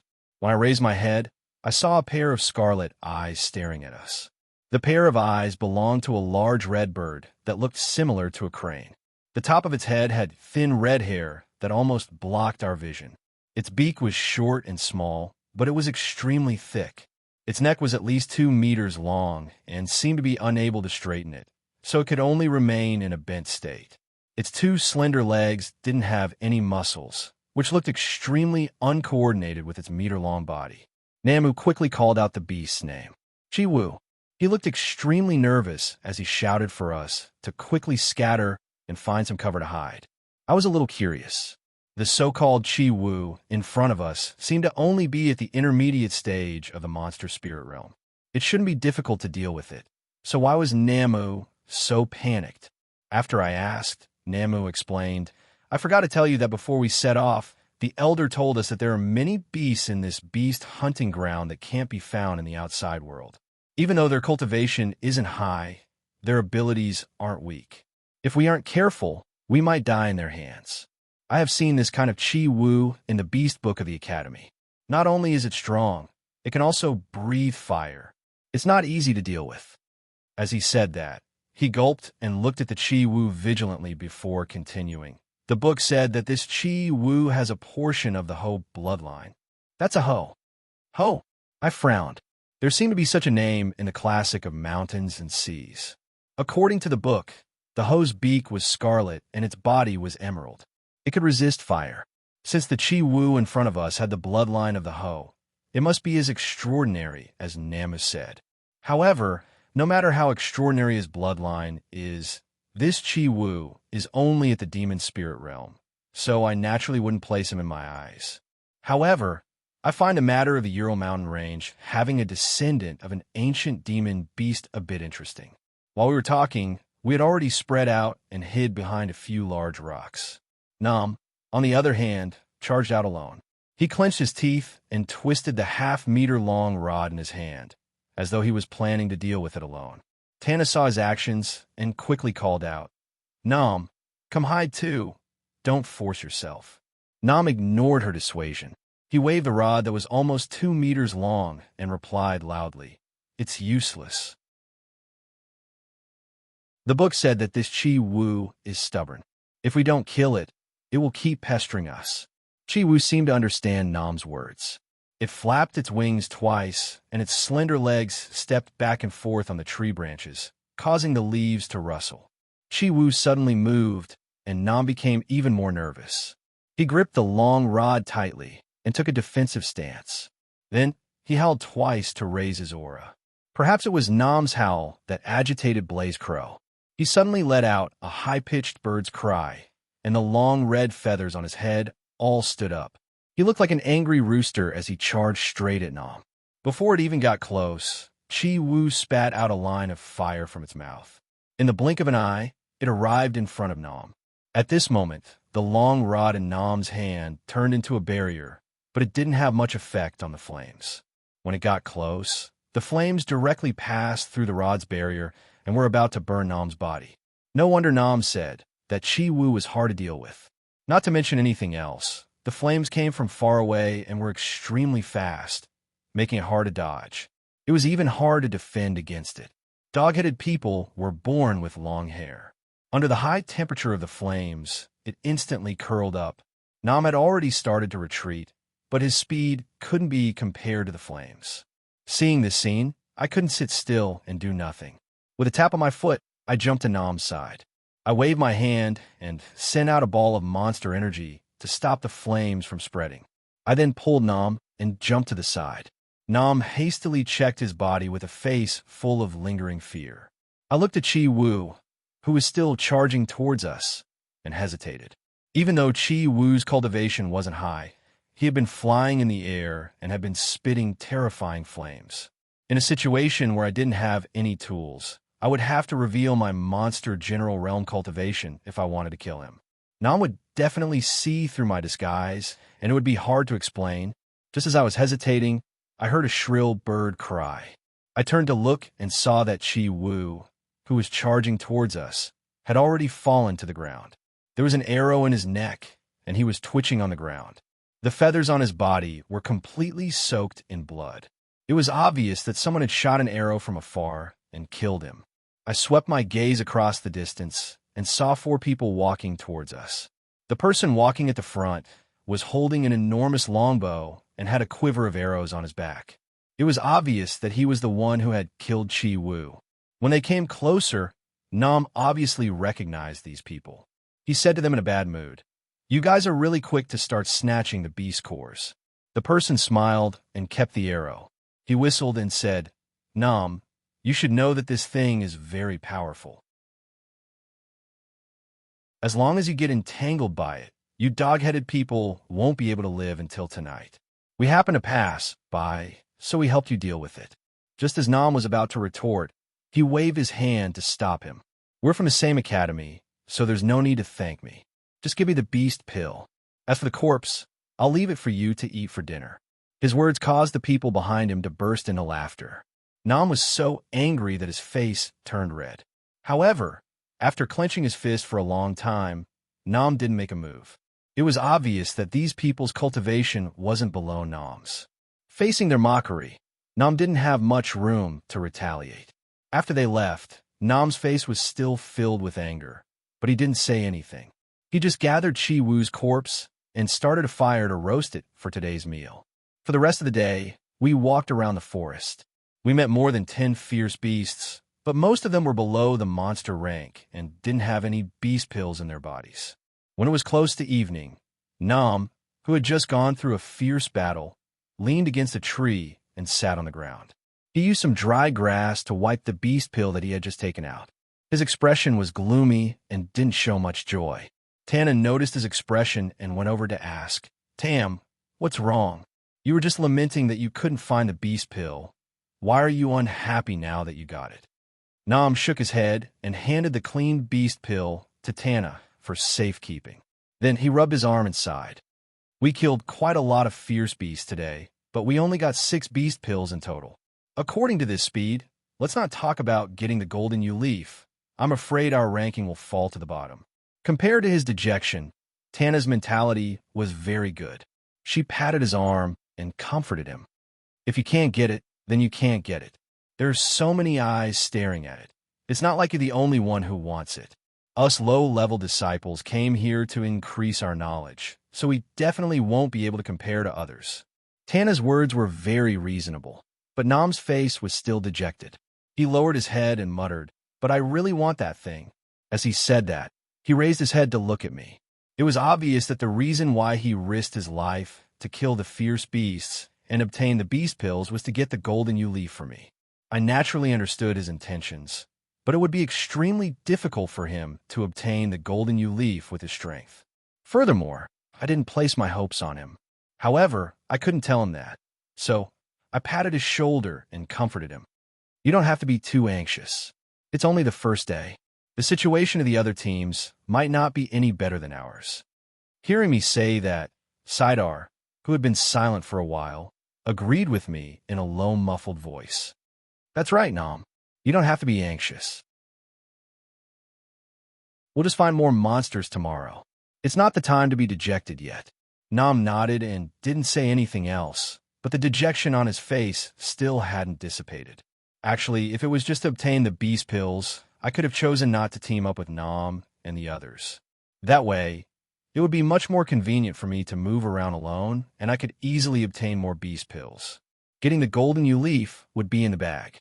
The reason why I chose to team up with Nam and the others was because of the significance of the trial in the beast hunting ground.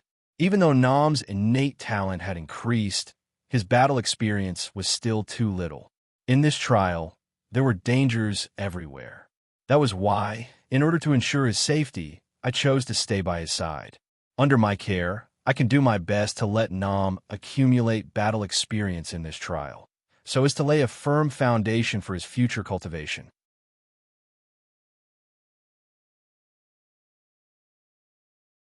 Chapter 9:35. A day had passed. As night fell, most of the people in the beast hunting ground stopped their activities. Our small group found a campsite and prepared to spend the night there. Tana and Nam were dealing with the bodies of the beasts that they had hunted today, preparing to roast them for dinner. Sidar stood guard at a distance. I was the only one who had nothing to do. Just as I was about to go over to help Nam and the others, I suddenly heard a scream from the forest. The four of us instantly stopped what we were doing. Nam hastily walked to my side and looked into the deep forest for a while. He turned to ask me, "Duog, do you think that someone is in danger?" I frowned. Even though the night was when the beasts were active, it was impossible for me to not know that as a student of Sod Academy. So, it was actually unlikely to meet any beasts at night. I pointed at the source of the sound and asked Nam, "Should we go over and take a look?" Hearing that, Nam hastily waved his hand. "Let's forget about it. If it's someone who wants to snatch the beast pellets, wouldn't we be asking for trouble?" As a dog-headed man, Nam couldn't be said to lack courage, but he was still a little cowardly. I thought for a while before asking him, "Do you think that the final goal of this trial is to hunt for beast pellets?" Hearing my sudden question, Nam didn't know what I was talking about. After being stunned for a while, he asked, "If it's not to hunt for beast pellets, then what is it?" I shook my head. "This beast hunting ground is only this big. We have more than 100 people here, so the beasts here can't stand up to us killing them. Didn't you notice that the number of beasts we met this afternoon is far less than in the morning?" Nam instinctively nodded. "The number of beasts is decreasing. This is only the first day. In the next 2 days, there will only be fewer beasts. Without any beasts and not satisfied with the amount of beast pellets, what do you think the other groups will do?" Nam wasn't stupid and immediately reacted. "Snatch from each other?" I nodded. Actually, the reason why the Academy arranged this trial and gave out the Golden Moon Leaf as a reward is to encourage the students to compete with each other. Therefore, the true purpose of this trial is to learn from each other. At this moment, Sidar walked over from afar. After listening to my explanation, he understood and said in a muffled voice, "Duoji, you're smart. Why didn't you tell us earlier? You made us work hard for an entire day in vain to find so few beasts on." I shook my head and smiled without saying a word. Although the Academy encouraged competition, there is still a need to have some strategy in order to compete. The first group to snatch the beast cores would definitely become the target of everyone. Unless they were far stronger than the other teams, they would not be able to withstand the anger of the crowd. In the end, they would only fail. Moreover, when everyone had just arrived at the hunting ground, they did not manage to hunt so many beast cores. After a day of searching, basically every team had some beast cores in their hands.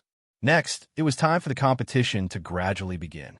If we want to achieve something in the hunting grounds, this is the time to fish in troubled waters. In contrast to Sidar's excitement, Nam's expression was that of a dilemma.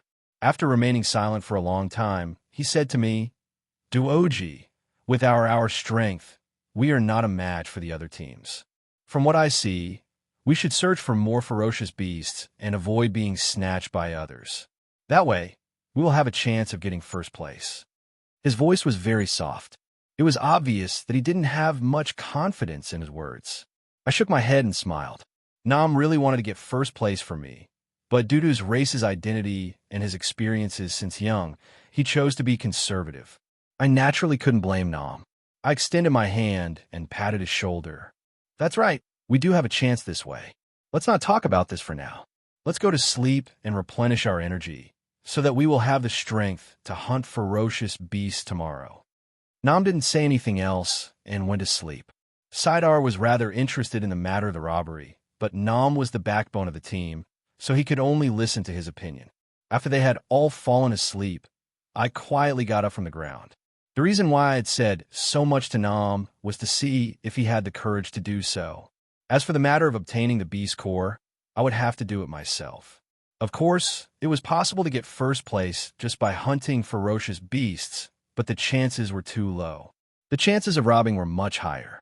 After I slipped out of the camp, I released my spiritual sense to scan the surroundings. Very quickly, I felt the movement of people fighting in front of me. There would definitely be a lot of people fighting there.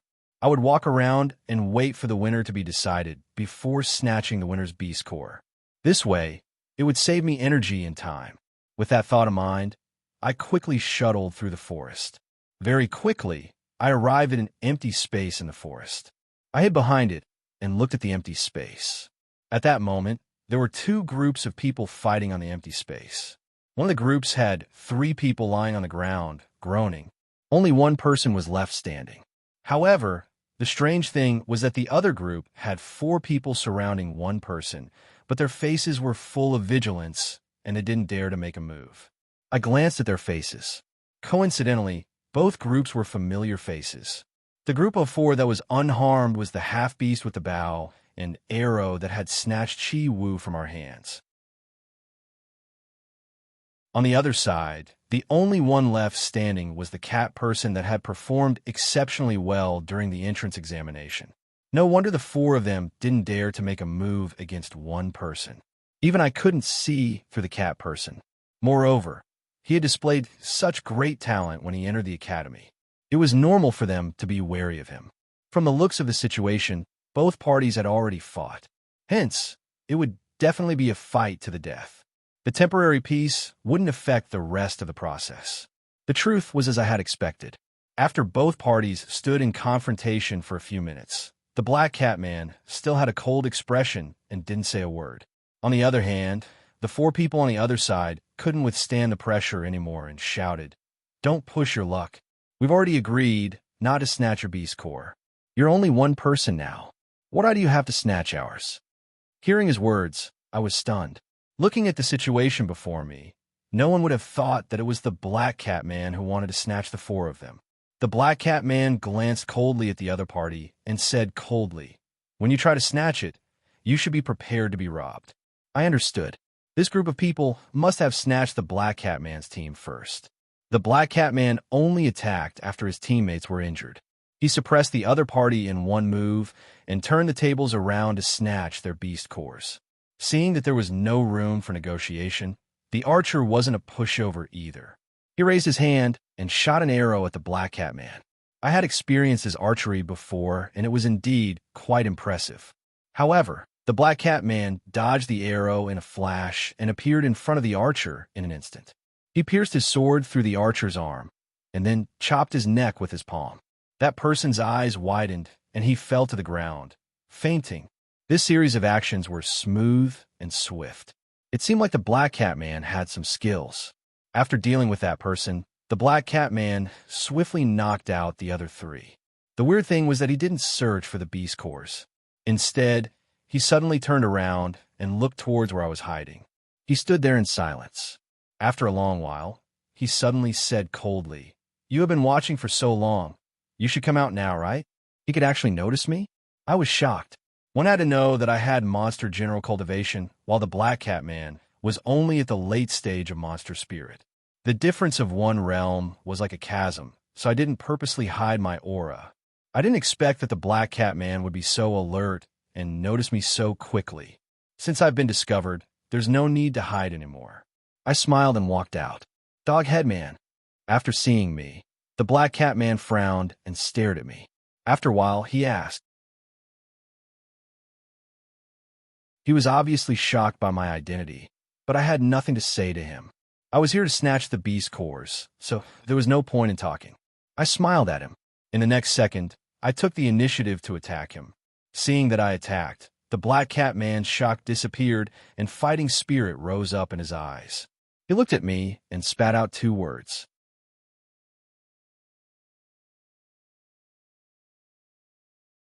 Chapter 9:36. When the Black Cat Man realized that the dog-headed man was participating in the fight for the beast pellet, he might have felt that it was interesting. However, he would quickly forget about that feeling, because in the next second, my fist landed on his face. Punk! The black cat man was sent flying by my fist. He flipped a few times in the air before landing on the ground. This person had some tricks up his sleeves. Although he had been hit by the sudden attack, he had actually absorbed a lot of the force. My fist didn't cause much damage to him. When he looked at me again, the playful expression on the black cat man's face had completely disappeared. His gaze finally became guarded, and after a few hurried breaths, a long sword slid out of his sleeves. This time, he didn't wait passively but took the initiative to attack. He aimed his sword at my chest. At the same time, the aura on his body surged. His cultivation seemed to have reached the monster general level. I was stunned. It turned out that the black cat man had been hiding his cultivation. That was interesting. At that moment, he had already arrived in front of me. I tilted my body slightly and dodged the sword. Then, I flicked my finger on the sword's blade, causing the monster power around me to surge out along the sword's blade. The black cat man was unable to withstand such a close distance. His arm trembled, and the long sword fell to the ground from the impact. Seeing that he had lost his weapon, his expression changed. He quickly twisted his body and retreated. When he stood a few meters away from me again, the black cat man's face was filled with solemnity. He stared at me and said, "You can't be a dog-headed man." I grinned. Could it be that I'm from the cat race? The black cat man didn't say anything, but took a deep breath. Then he roared. I thought that since he was from the cat race, his roar would be similar to the domestic cats in the human world. However, I didn't expect that his voice wasn't as sweet as a cat's. Instead, it was fierce and rough. There was also a faint dragon aura in his voice. It sounded like a dragon's roar. I frowned and suddenly recalled that during the entrance exam, I had heard the others say that the black cat man had the bloodline of the dragon race. At that time, I thought it was just a rumor, but looking at the situation now, it seems that the black cat man is really telling the truth. I only found out about the existence of dragons in the monster domain after arriving at Rock City. When Nam told me about the situation in the monster domain, he didn't mention anything about this. It was obvious that the existence of the Dragon Clan was still a secret. As the totem of the Huaxia civilization, the Dragon Clan would attract the attention of any Huaxia descendant, and I was no exception. Apart from that, the serpent spirit and the pupil had both disappeared after they fell into the heart of the demon realm.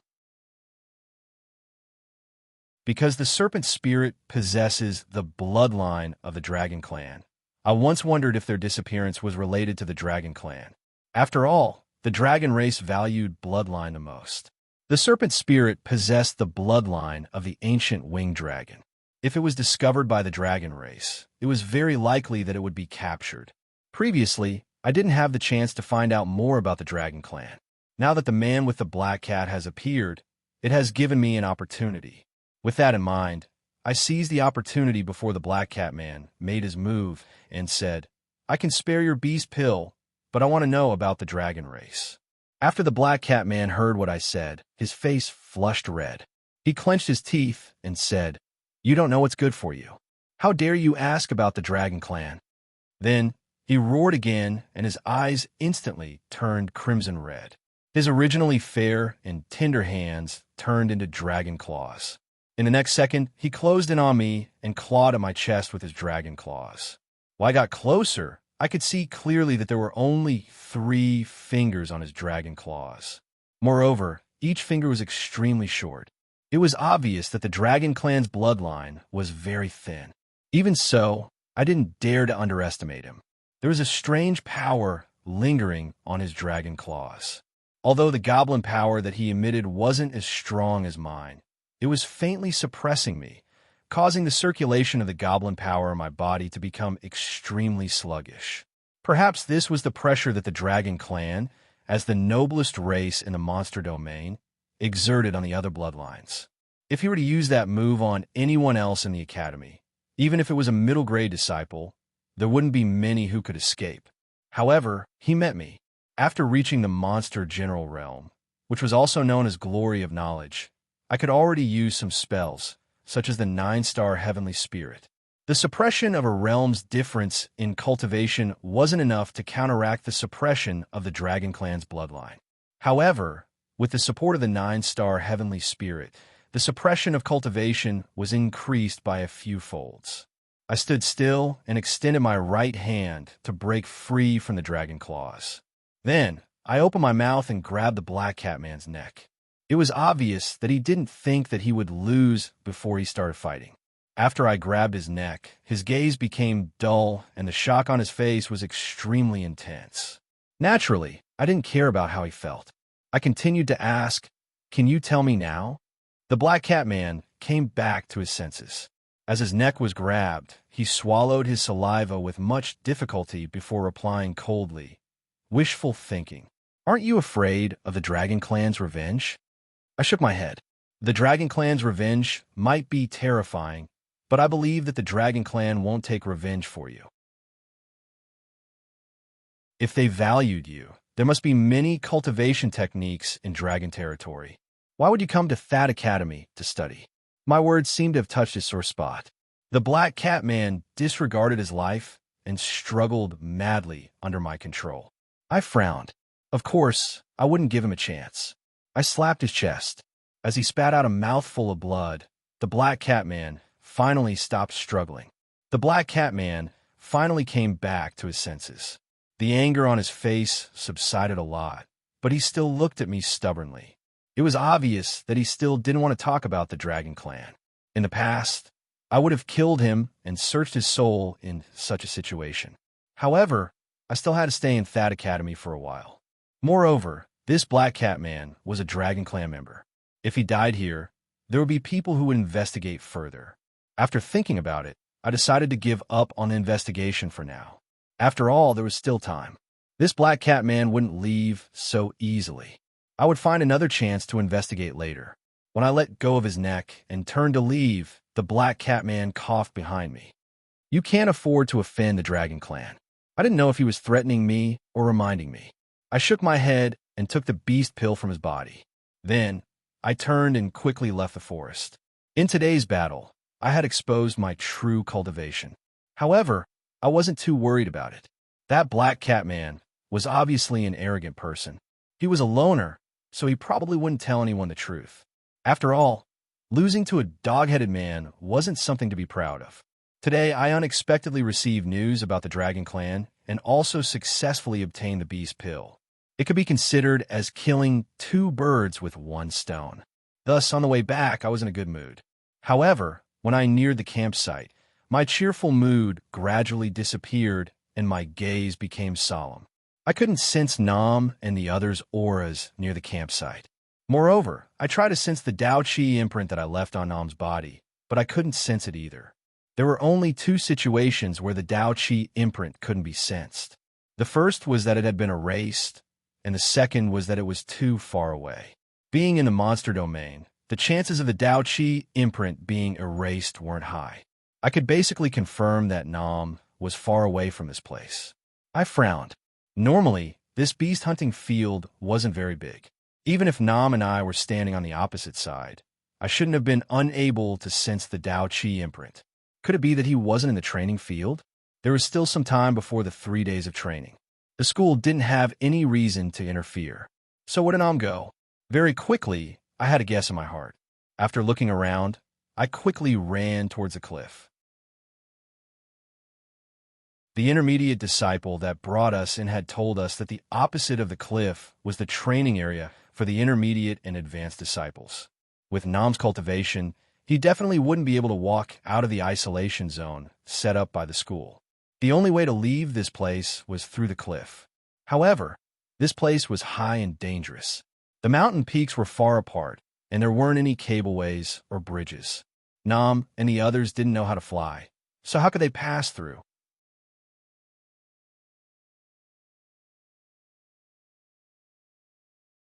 Chapter 9:37. After this thought appeared in my mind, I carefully thought about it. I felt that it was highly possible, as it was the only reasonable explanation for Nam and the others' disappearance. After confirming this idea, I walked around and observed the surroundings, trying to find a flying beast. Not long after, I found a ferocious beast with wings in the bushes. It had a pair of gray ears and a head that was as big as a fist with a mouse's eyes. Under its white feathers, its body was as tall as a person. Its withered legs had sharp claws with only 2 toes. It looked very strange. In fact, when we had just entered this hunting ground, we had already encountered this ferocious beast. According to Nam, this ferocious beast was called the rat stork. Its power wasn't high, but it could speak the human language. It was timid and vigilant. I didn't hurry to catch it, but instead searched for around half an hour. After confirming that I didn't find any other flying ferocious beast that could allow me to cross the cliff, I decided to use the rat stork. After I found the rat stork, I tried to restrain my aura and slowly approached it. However, when I was a few meters away, it still noticed my movement. It flapped its wings and tried to escape. However, it couldn't use its speed at this distance. I shot forward and released my monster energy from my arms, suppressing it to the ground.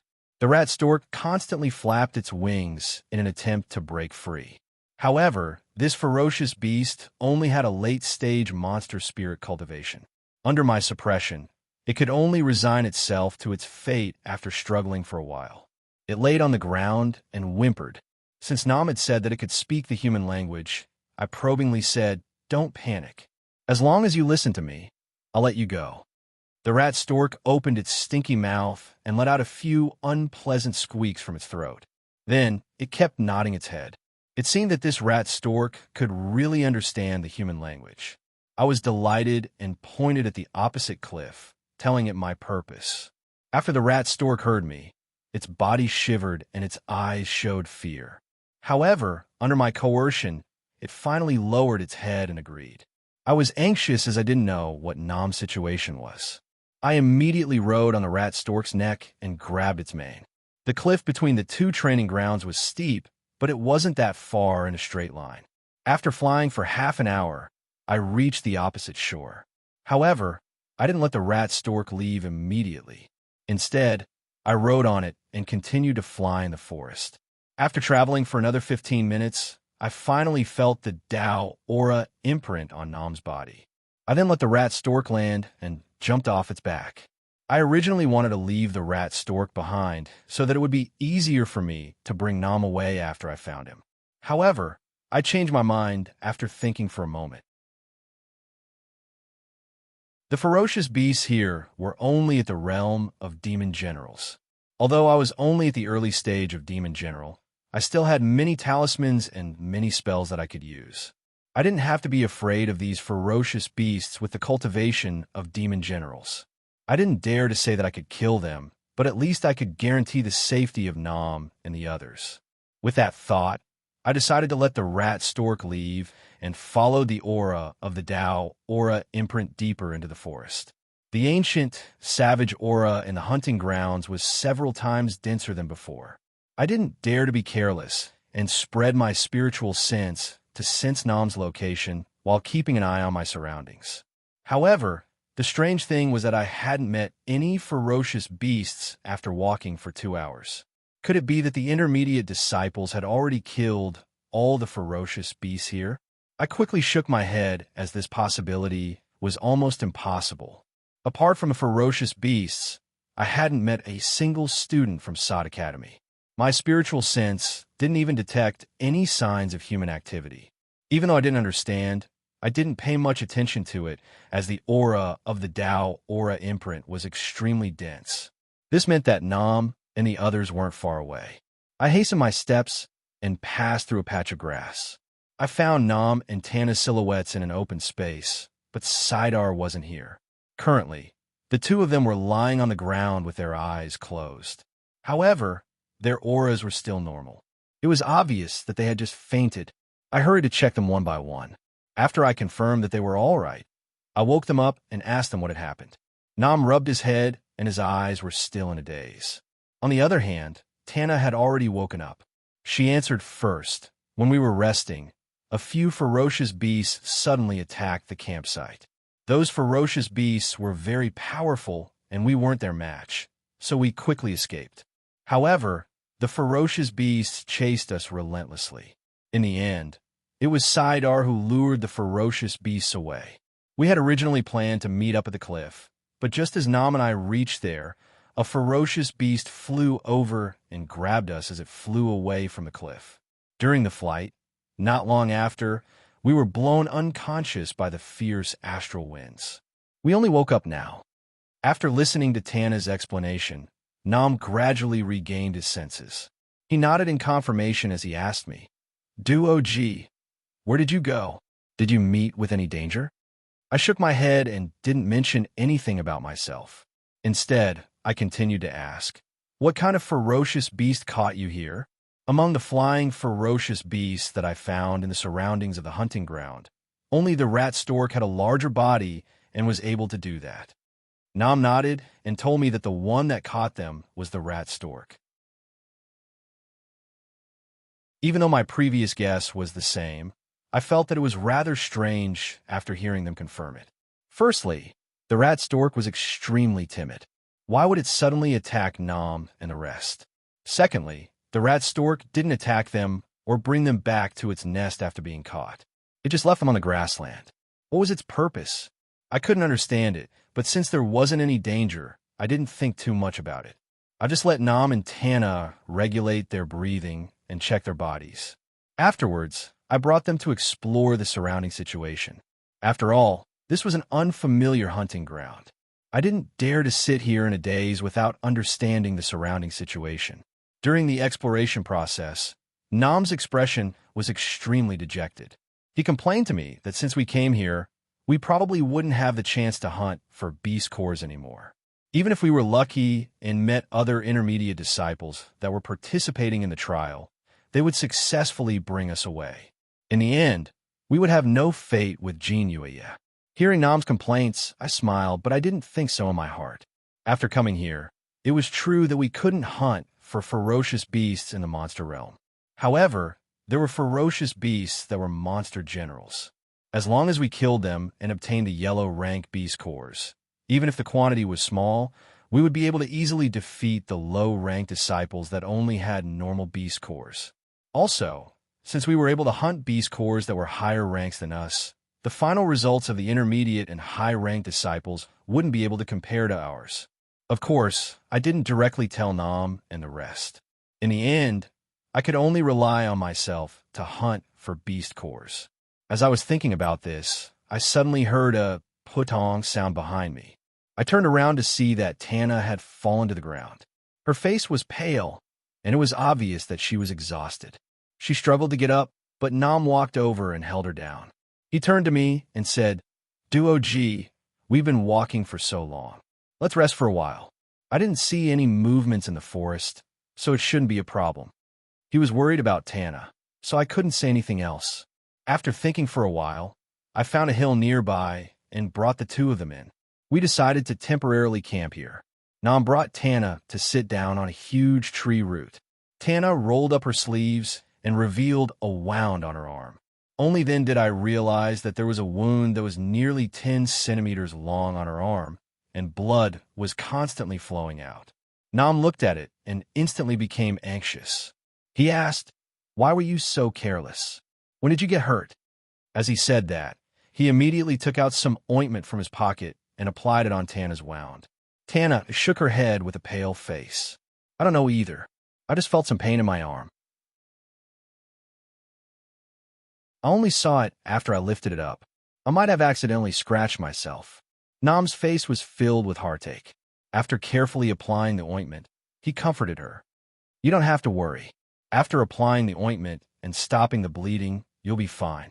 Looking at their lovey-dovey appearance, I smiled and prepared to have them stay here for the time being while I went out to investigate the surrounding situation.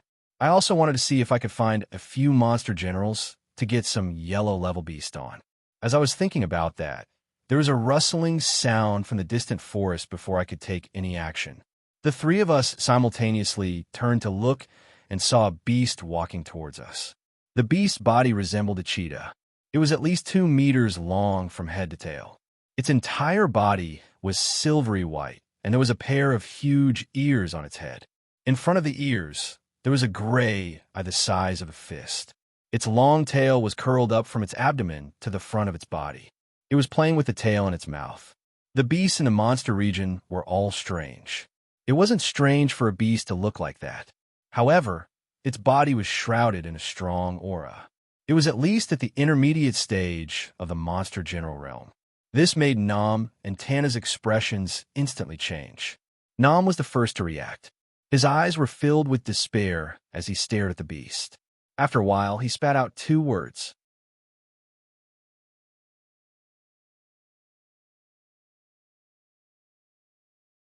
Chapter 9:38. Fierce Leopard? Even though the Medicine Research Institute also distributed the Fierce Beast records, I had never seen such a fierce beast before. It was likely that the Research Institute's teaching materials had a more comprehensive description of fierce beasts. After saying the name of the fierce beast, the fear on Nam's face didn't lessen. It wasn't until I asked him about the fierce leopard that he came back to his senses and introduced it to me. The fierce leopard was a fierce beast that was extremely bloodthirsty. It could let out a loud roar that could shake the entire forest. Normally, it had the cultivation of a monster general. The stronger ones could even cultivate to the monster king realm. After the brief introduction, Nam specially added that the fierce leopard was a descendant of an ancient fierce beast. Its bloodline had been passed down for a long time and was extremely rare. In the same realm, it was far more powerful than other fierce beasts. The descendant of an ancient fierce beast. I suddenly thought of a mythical beast, Zhu Jian, recorded in the northern mountain scripture of the human world's classic of mountains and seas. It has a head that looks like a leopard with a long tail, a human head and cow ears, and 1 eye. Its name is Zhu Jian. The fierce beast in front of me was extremely similar to the Zhu Jian, except for its color and appearance. It seemed that the ancient fierce beast that Nam mentioned was the Zhu Jian. I didn't dare to be careless when facing the fierce leopard that had the bloodline of the Zhu Jian. I immediately called Nam and Tana to hide behind me. If it was any other time, Nam would definitely stand out to protect Tana and me. However, he had completely lost his courage when facing the fierce leopard. He allowed me to pull him behind me while he continuously shook his head and muttered dejectedly, "It's over, it's over. Duo G, we're definitely going to die here." It was hard to make Nam calm down at this moment, so I didn't bother with him for the time being. I turned to face the fierce leopard and secretly took out a few red talismans from Xiang Lu's pouch. Ever since I reached the Monster General realm, I could use the red talismans. This was also one of the reasons why I was confident in dealing with monster generals. Even though we were already near, the fierce leopard wasn't in a hurry to enter the cave. Instead, it licked its tail while swaying its body as it slowly approached us. Its posture and steps were extremely elegant. When it was only 10 meters away from us, the fierce leopard suddenly dropped the tail in its mouth and made a sound. Zhu Jian. Hearing this sound, I was surprised. It turned out that the name Zhu Jian came from his cry. As its descendant, the flying leopard had also inherited this characteristic. Just as he was feeling strange, the black leopard had already pounced over following the sound. Its 2 black front claws seemed to be waving a few sharp blades, emitting a few rays of black light in the hazy black fog. In an instant, Nam and Tana screamed at the same time. Their voices were filled with despair. I didn't have enough time to stop them. I had already stepped into the 9-star Heavenly Dipper. With the help of the Heavenly Dipper's buff, I was already prepared to throw out a scarlet golden talisman. However, right at that moment, a dragon roar sounded from behind the dark leopard. Following that, a golden light flashed, and the dark leopard that had already pounced in front of us was sent flying. After falling to the ground, the mad leopard kept twitching. There was a half-meter-long wound on its back. Blood and flesh rolled out. It was obvious that it had lost most of its life. Even I was stunned by this sudden turn of events, let alone Nam and Tana. At that moment, a cold voice sounded from the thin fog. "How did you get here?" Following this voice, a figure walked out from the thin fog. She held a golden whip and wore a black leather jacket. Behind her was a slender tail that was constantly moving up and down as she walked. Her face was extremely similar to that of a human. However, There were two sharp cat ears on each side of her head, revealing her unique identity as a cat. I recognized her at a glance. The girl in front of me was the cat girl that rode a monster on the streets when Nam and I had just arrived at Rock City. The golden whip that she was waving left a deep impression on me. Why was she here? We were at a loss for words due to the sudden turn of events and didn't reply to the cat girl's question. She took light and slow steps and arrived in front of us in a few steps. Her amber eyes stared at me, and her voice was still cold. This is the forbidden area of the academy. Do you know the punishment for trespassing? The forbidden area of the academy? This isn't the training field for intermediate disciples? I suddenly understood. No wonder we didn't meet any disciples from the other academies after searching for half a day. Even ferocious beasts are extremely rare. It's most likely that the rat stork had deviated from its route when it was flying with me and accidentally came here. Nam and Tana woke up from their daze after hearing the cat girl's accusation. They didn't wait for me to say anything and told me the reason why we were here. As Nam and Tana were explaining, I was trying to guess the identity of the cat girl in front of me. From her appearance, the cat girl looked to be around 17 to 18 years old. Even though she wasn't wearing SAR Academy's uniform, from her previous words, I could guess that she was a student of the academy. To be able to kill an intermediate monster general with one whip, and to be able to enter and exit the forbidden area of the academy, the cat girl's identity must be extraordinary. Apart from that, when she waved the whip in her hand, there was a dragon roar. It seemed that she was related to the dragon race. While I was thinking, the cat girl had already finished listening to Nam and Tana's explanation. After knowing that we had accidentally come to this place, her ice-cold expression softened a little. However, her voice was still cold as she said, "Leave quickly if you don't want to die." As she spoke, she swung her hand and put away the golden whip in her hand. She then pointed to the east and continued, "Go straight in that direction and find an ancient tree without branches. The cave under the tree is the exit of this place." As she said that, she prepared to turn around and leave. However, at that moment, a low roar was suddenly heard from afar. The sound was extremely weak at first, but in the blink of an eye, it was like a muffled thunder that shook the leaves in the surroundings. It was as though there was a strong gust of wind. After hearing the sound, the cat girl's expression drastically changed. She instantly took out her whip and muttered something. After that, she didn't care about us anymore and leaped towards the source of the sound. Seeing that the girl could actually fly, Nam's eyes instantly widened. He stuttered, "Monster! Monster King! She's actually a Monster King." I was certain that she had the power of a Monster King when I saw her kill Wu Bao with one whip. I wasn't surprised, but I was curious. She had such a cultivation base, and she was so young. We had been in Sod Academy for half a year, but why hadn't we heard of her? Other than being curious about the cat girl's identity, I was more curious about the strange roar. From the sound, it was obvious that it was an extremely strong, ferocious beast that caused the cat girl's expression to change. This was a forbidden area of the academy, so it wasn't strange for there to be a strong, ferocious beast. However, the cat girl immediately rushed over when she heard the roar. It was obvious that she had some sort of relationship with the ferocious beast. Apart from that, the academy had listed this place as a forbidden area because of this ferocious beast. Currently, the only way I could think of to recover my cultivation base was to borrow the power of a beast pill. However, I didn't know how long I would have to wait to recover a Monster General's yellow grade beast pill. The beast roar had given me a glimmer of hope. Even if I didn't have the power to kill such a ferocious beast, I would be able to make a plan after investigating it. While he was deep in thought, Tana, who was behind him, whispered to Nam, "What do you think that was?" Nam shook his head. "It's definitely something that we can't provoke. Didn't you hear what Monster King Sis said? We'll lose our lives if we stay here. Let's hurry and leave." Compared to Nam's cautiousness, Tana was just as curious as me. She extended her hand to grab Nam and continued, "This is the forbidden area of the academy. Even though the ferocious beast is powerful, it must have been suppressed here by the academy.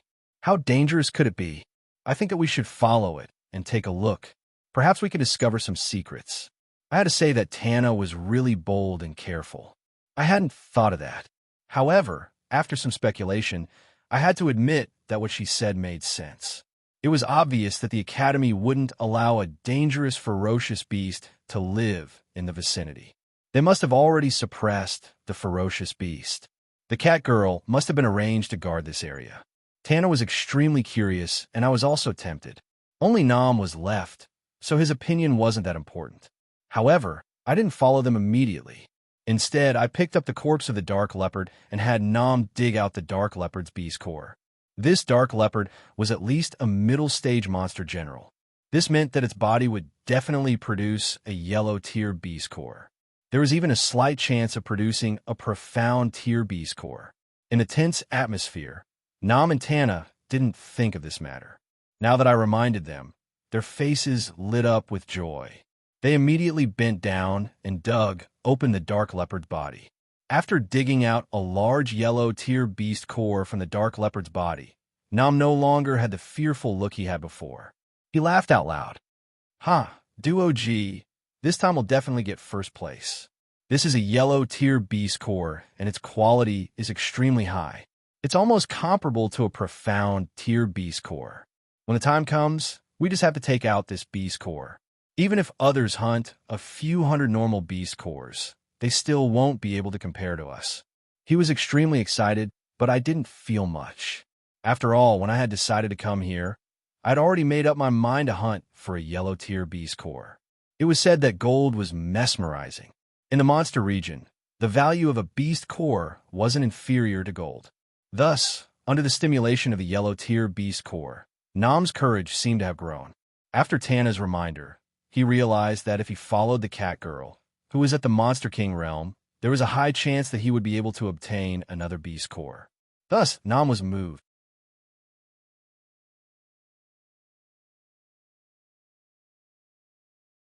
Chapter 9:39.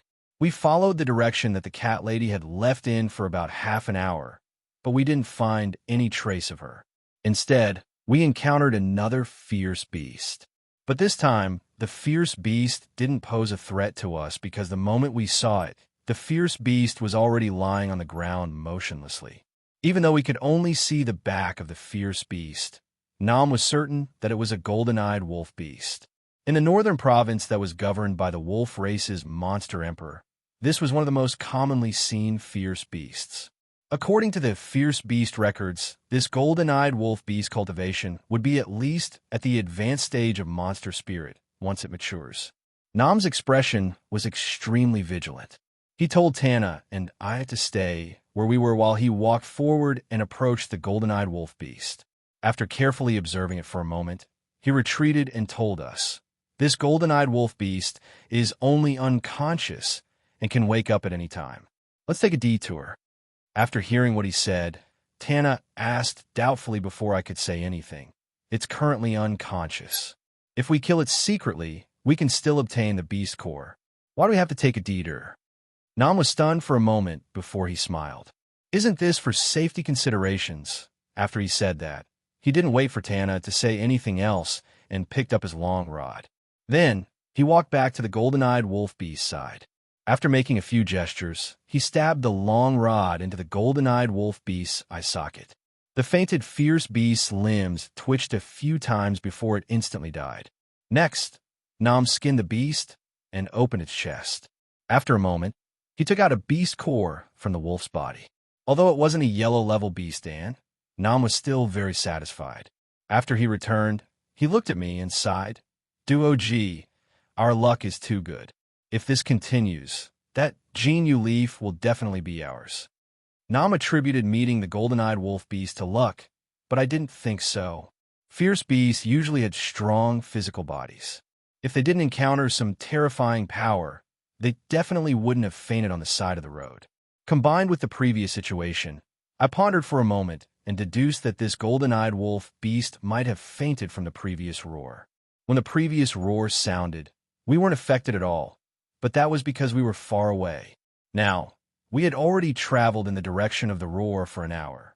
We should be very close to the source of the roar. My speculation was quickly confirmed. Not long after they resumed their journey, the loud roar sounded again. This time, the distance between us was extremely close. My physical body was strong, so it wasn't a problem for me to resist the roar. However, Nam was the first to reveal a pained expression. Seeing that the situation wasn't good, I hastily extended my hand and sent out my demonic energy to envelop Nam and Tana's heads. Nam's reaction wasn't slow. When he saw my action, he covered his ears and circulated the monster energy in his body. In the end, the three of us gathered our powers and used layers of thick monster energy to cover each other's heads. Only then did we manage to resist the impact of the loud roar. After encountering such danger, with Nam's personality, he would most likely want to retreat.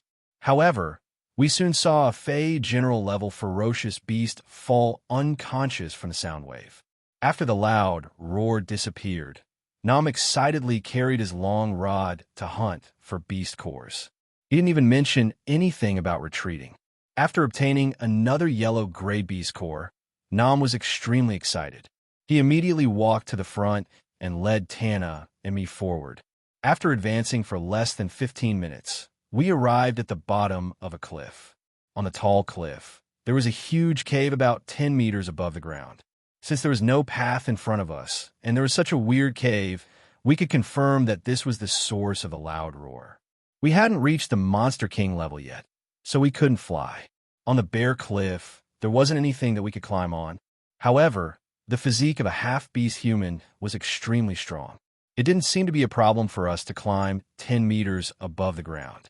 After Nam ran for a short distance, he leaped a few meters into the air. Then, he used the protruding part of the cliff to take 2 steps forward.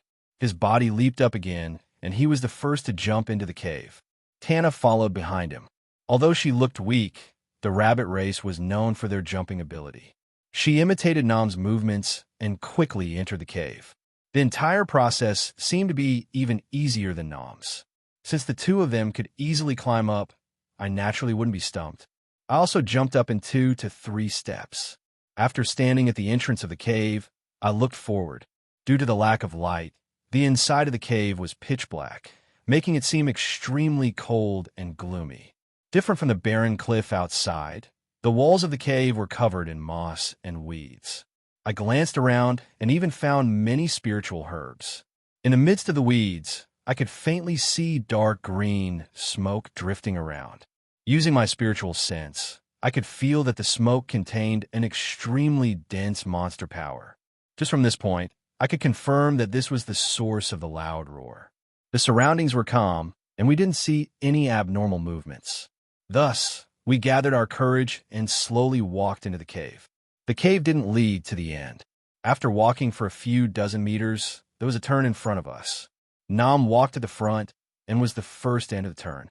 Just as he entered, he let out a suppressed gasp. Tana and I quickly followed behind him.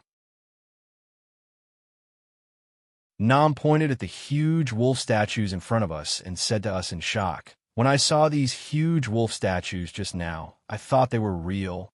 There's also a huge wolf statue like this in the City Lord's mansion at the center of the city. It's a famous sight in our rock city. My God, why are there so many of them here?" I looked up. Nam's shock wasn't strange at all. There were 9 huge statues that were around 10 meters tall in front of us. In this sealed cave, they looked especially tall and majestic. Moreover, the carvings were extremely lifelike. It looked as though there were 9 huge wolves squatting there. Even I was momentarily dazed when I saw them. After I collected my thoughts, I realized that something was wrong. The 9 huge wolf statues looked scattered, but in reality, they seemed to be following some sort of pattern. The first thought that came to my mind was a formation.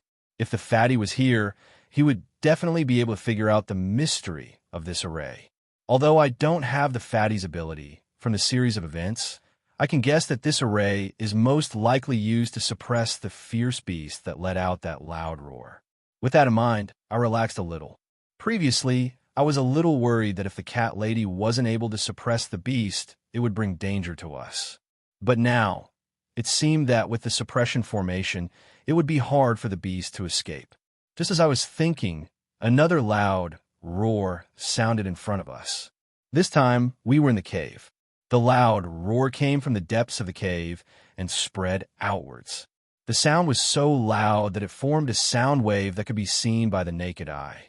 It directly threw Nam, who was at the front, to the ground. Although I wasn't in such a sorry state, the sudden sound wave made me feel as though I was hit by a heavy hammer. With a wung sound, my entire brain turned into mush. The truth proved that I had underestimated the roar.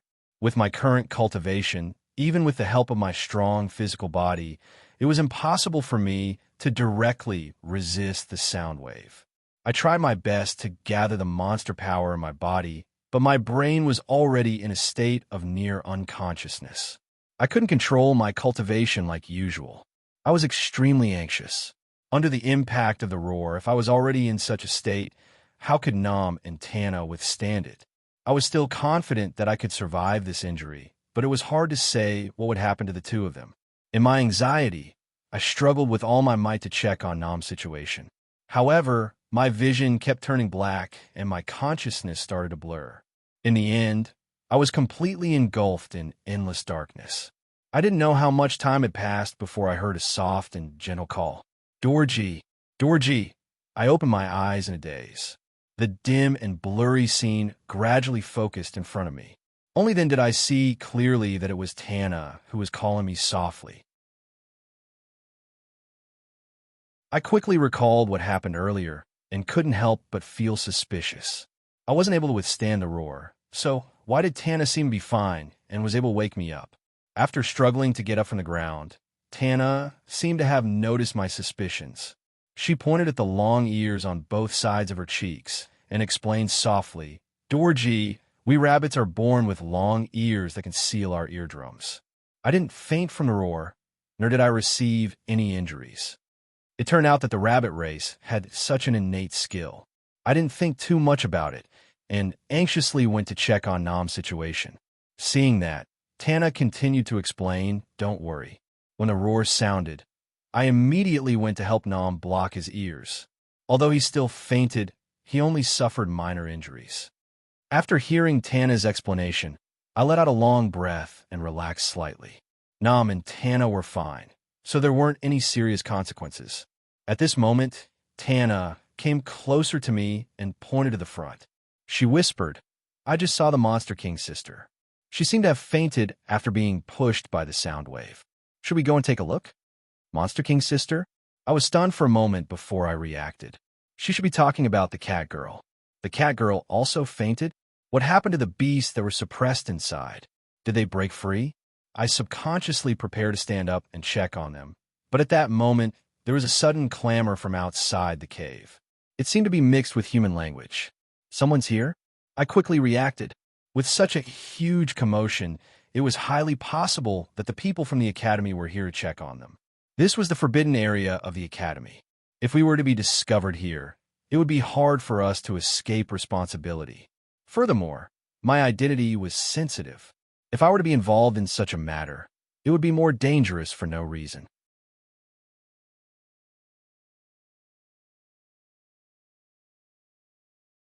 Chapter 940.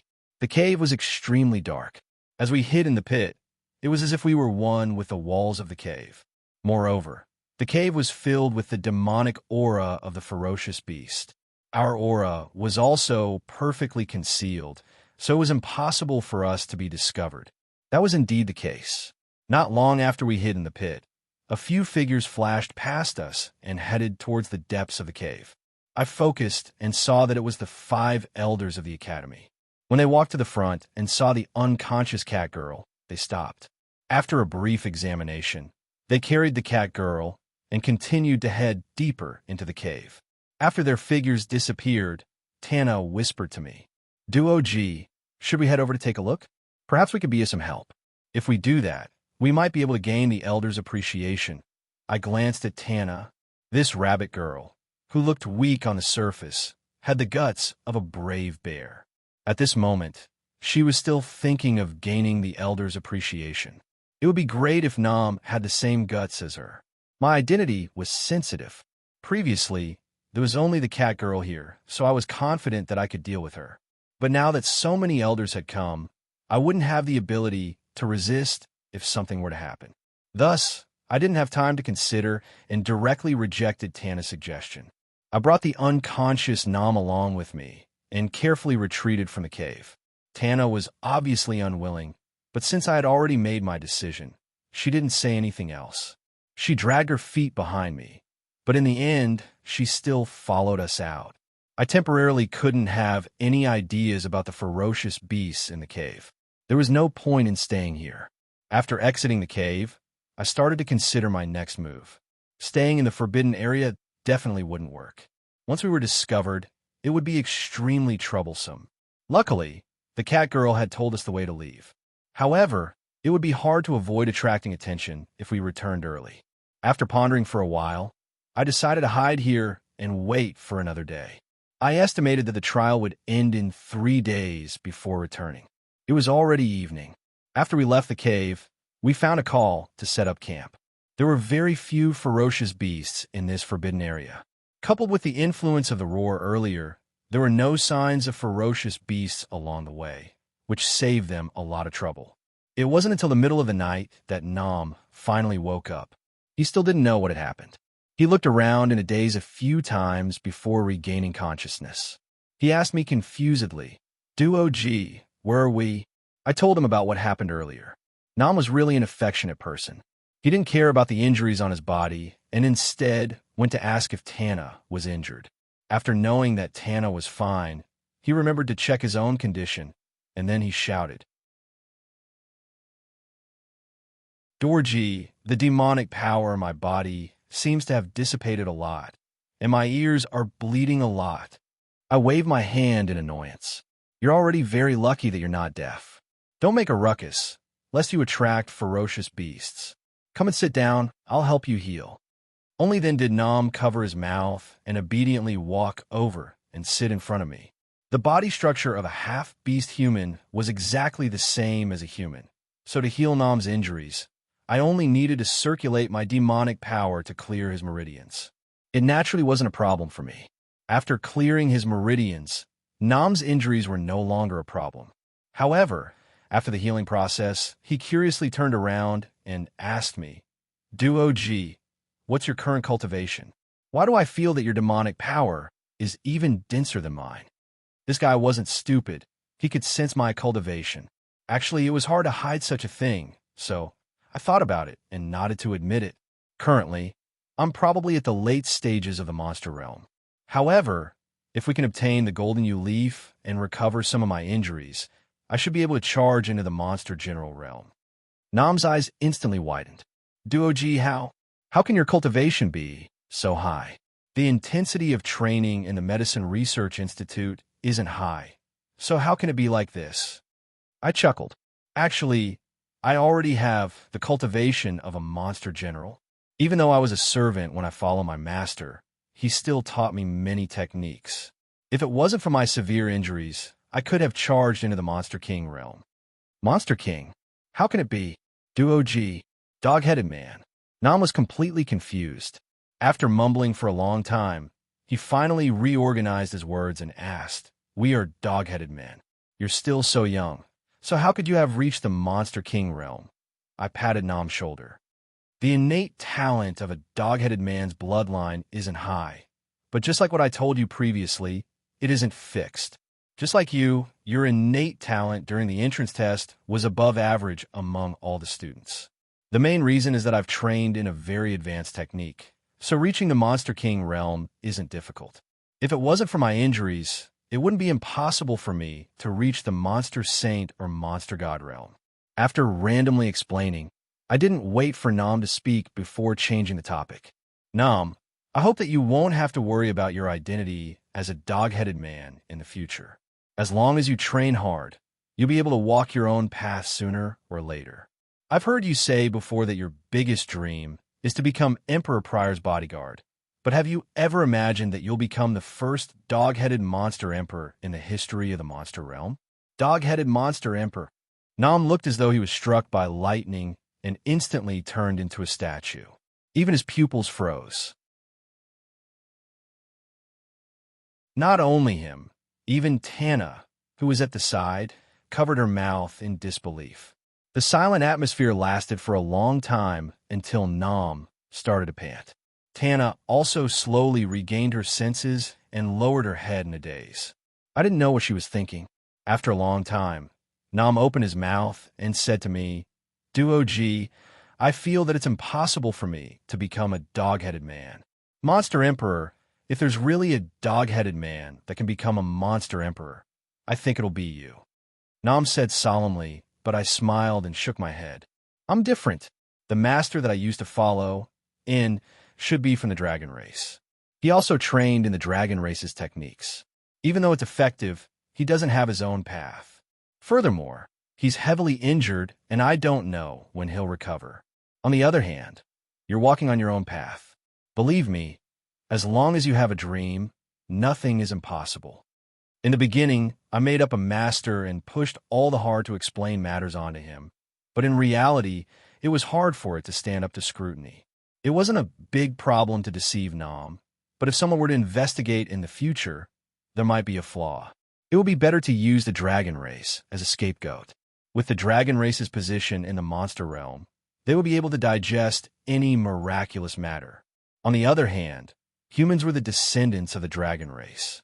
Being a servant of the dragon race wouldn't be considered a loss. After instilling chicken blood into Nam for half a day, he was still hesitant. He didn't dare to associate himself with the sacred monster emperor. I smiled and didn't say anything else. As long as I planted a seed in his heart, who knows, it might sprout in the future. At the very least, he didn't kneel down and worship when I mentioned Emperor Prior. This was a huge improvement. After discussing this topic, Nam and Tana didn't have the mood to talk anymore. The night passed peacefully like that. When I woke up the next morning, the conversation from last night had already been thrown to the side. Nam faced the morning sun and looked at the Huang tier beast Dan in his hand. He came over to discuss with me whether we should take advantage of the remaining time of the day to search the forest again. Perhaps we might be able to find some cheap beast Dawn. I shook my head and rejected his suggestion. Firstly, after what happened yesterday, the Academy's elders might not have already left. Secondly, even if all the beasts here had fainted from the loud roar, they should have woken up by now. It was unlikely that they would give us a chance to take advantage of the situation. The two beasts Dawn from yesterday, in addition to the ones from before, could basically guarantee that we would be able to obtain the golden Yu leaf. If we were to forcefully search the forest, it would instead add unnecessary danger.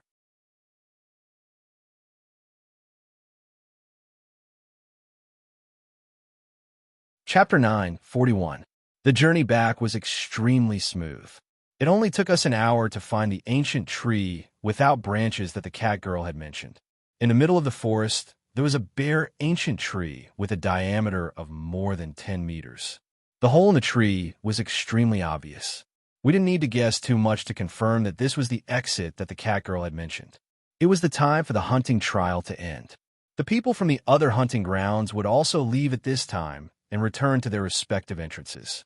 It was obvious that the other end of the tree hole in front of us wasn't the entrance to the hunting grounds, so we had to think of a way to meet up with the others after we left. Of course, this was under the condition that there was no one on the other end. If there were people from the Academy on the other end, then there would be no other way. We could only report to the Academy that we had accidentally entered the forbidden area. As it turned out, our luck wasn't too bad. After walking out of the tree hole, we arrived at an empty space behind the Academy. After identifying our surroundings, Nam quickly confirmed that we weren't far from the hunting grounds. Thus, the three of us quickened our footsteps and soon, we arrived at the forest outside the training area. At this moment, the other students had already walked out of the forest. We found an opportunity to stand outside the forest, so we didn't attract too much attention. When the cat race male walked out of the forest, he looked in our direction and furrowed his brows. It was obvious that he felt that something was amiss. However, I didn't pay attention to him and walked over to meet up with the other students. Then, we headed back to the Academy. From a certain point of view, this hunting trial was that Academy's midterm examination. The number of beast cores that each team obtained would be the final result of the examination. That's why such an examination attracted an unprecedented amount of attention. When we returned to the academy, almost all of the academy's staff and teachers were waiting in the vicinity of the plaza. However, what was strange was that when I glanced at the rostrum, the 5 elders that had appeared during the entrance ceremony were all absent. Standing in the middle of the rostrum was a middle-aged wolf man. After asking Nam, who was standing beside him, I found out that he was the head teacher of the research institute. Thinking back to the situation of the few elders in the forbidden area last night, I could basically guess that the situation in the forbidden area was quite serious, so much so that the elders couldn't attend to the academy's daily affairs. I didn't think much of it. After all, we had already left the forbidden area. No matter what happened there, they wouldn't be able to contact us. As for the matter of the beast core, because the difference in our realms is too great, I don't dare to have any ideas about that vicious beast for now. As we were thinking about this, we had already reached the registration area for the beast pills. Just as Nam was about to walk over, I extended my hand to stop him. I handed him the beast pill that I had snatched from the man from the cat tribe, and asked him to keep the beast pill that he had taken from the golden-eyed wolf beast's body. Although the golden-eyed wolf beast's beast core had not reached the yellow grade, it was not far away. It should be of great use to Nam at this moment. Last night, I had already divulged a little of my cultivation to Nam, so after receiving these beast cores, he didn't ask much and just nodded before handing them over. After all the students handed over their beast cores, they came to the square and stood in formation, waiting for the results to be announced. The teachers and staff of the academy also had their own cultivation bases. It didn't take long for them to finish counting the numbers and tabulating the results. According to that academy's usual practice, the results were first announced from the higher-ranked students. Similar to the lower-ranked students, the higher-ranked and intermediate-ranked students all had powers that were obviously stronger than those of the same rank. The number of beast cores obtained by one team was almost half of the total. However, as I had expected, the highest beast core obtained by the higher-ranked students was only a yellow-grade beast core. Needless to say, there were only 2 teams that obtained a yellow-grade beast core each. Moreover, the quality of the beast core was much worse than the one that we had obtained from the wolf leopard's body. Even though the results of the lower-ranked students hadn't been announced, I could already confirm that the final prize of the trial, Genu Leaf, was going to be ours sooner or later. Very quickly, the werewolf instructor on the rostrum began to announce the results of the lower-ranked students. Among the lower-ranked students, the team that obtained the most beast cores was the Cat Tribe's team, with a total of 1130 beast cores. Cat Tribe's Luo Ge should be the stern man from the Cat Tribe that I had snatched. I wasn't surprised that he had obtained the most beast cores, but the fact that he had obtained more than 1,000 beast cores surprised me. Among the upper and intermediate ranked students that had been announced previously, the highest number of beast cores was only 600 to 700. Could it be that this Cat Tribe's Luo Ge had snatched all the beast cores of the lower-ranked students after I had left? I wasn't the only one who was surprised. Almost all of the other middle and advanced-ranked students turned to look at the lower-ranked students. Even the werewolf instructor on the rostrum had a hint of surprise in his voice. I glanced at the Cat Tribe man. He didn't seem to care about the gazes of the others around him. Instead, he was staring at me. His gaze carried a trace of arrogance and provocation. This fellow obviously still held a grudge against me for snatching his beast core. He was trying to save his face with the final results. I couldn't help but shake my head and smile. Poor brother Luo Ge. The difference in value between each rank of beast core was like the difference between heaven and earth. Moreover, this was the Academy's trial. Hunting yellow-grade beast cores and hunting beast cores that didn't make it into the ranks were completely different. Even if the number of beast cores he had doubled, the final result wouldn't change. After announcing the results of the first place, the werewolf instructor paused for a moment before continuing to announce the results. The team with the second highest number of beast cores is Dogman Dunham's team with a total of 271 beast cores. 271 beast cores. It was only slightly more than Luo Ge's team. There wasn't anything special about it. However, this result was achieved by the Dogman team, so it couldn't help but attract attention. The lower-ranked students were still fine. After all, they had already noticed me and Dunham when they first entered the academy. As for the middle and advanced rank students, they didn't even know that there were dogmen who had entered that academy. When they heard the results, they were even more astonished. Their gazes that had just shifted away once again gathered on me. Dunham was a tall fellow. He was already very eye-catching in the crowd. When he saw everyone's gazes converging on him, he didn't avoid them. Instead, he puffed out his chest. It was obvious that he was enjoying this moment of glory. I smiled at the side. It seemed that my words from last night had been effective. This fellow seemed to be much more confident than before. While the audience was discussing, the werewolf instructor on the rostrum continued to announce the results. Among the lower-ranked students, other than the 2 teams mentioned above, the other teams obtained 0 B scores. All the numbers have been announced. Next, I will announce the final results. Hearing this, the crowd that had just quieted down instantly flared up again.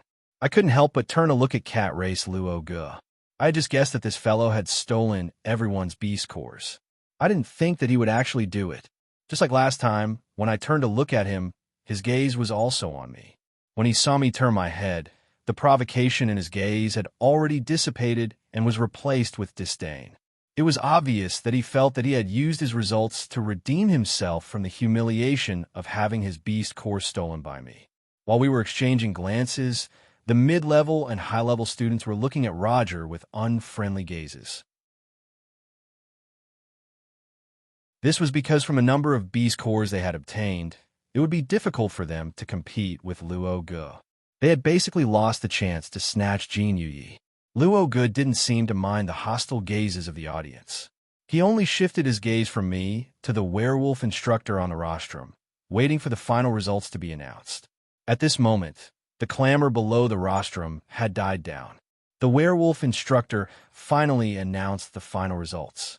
Among the lower-ranked students, the team with the final results is Dogman Dunham's team. The unexpected answer made everyone temporarily quiet down. The arrogant expression on Cat Race Luo Ge's face also froze. You're tuning into the Warrior Lore YouTube channel. Don't forget to subscribe and join us on this journey to catch the most captivating stories.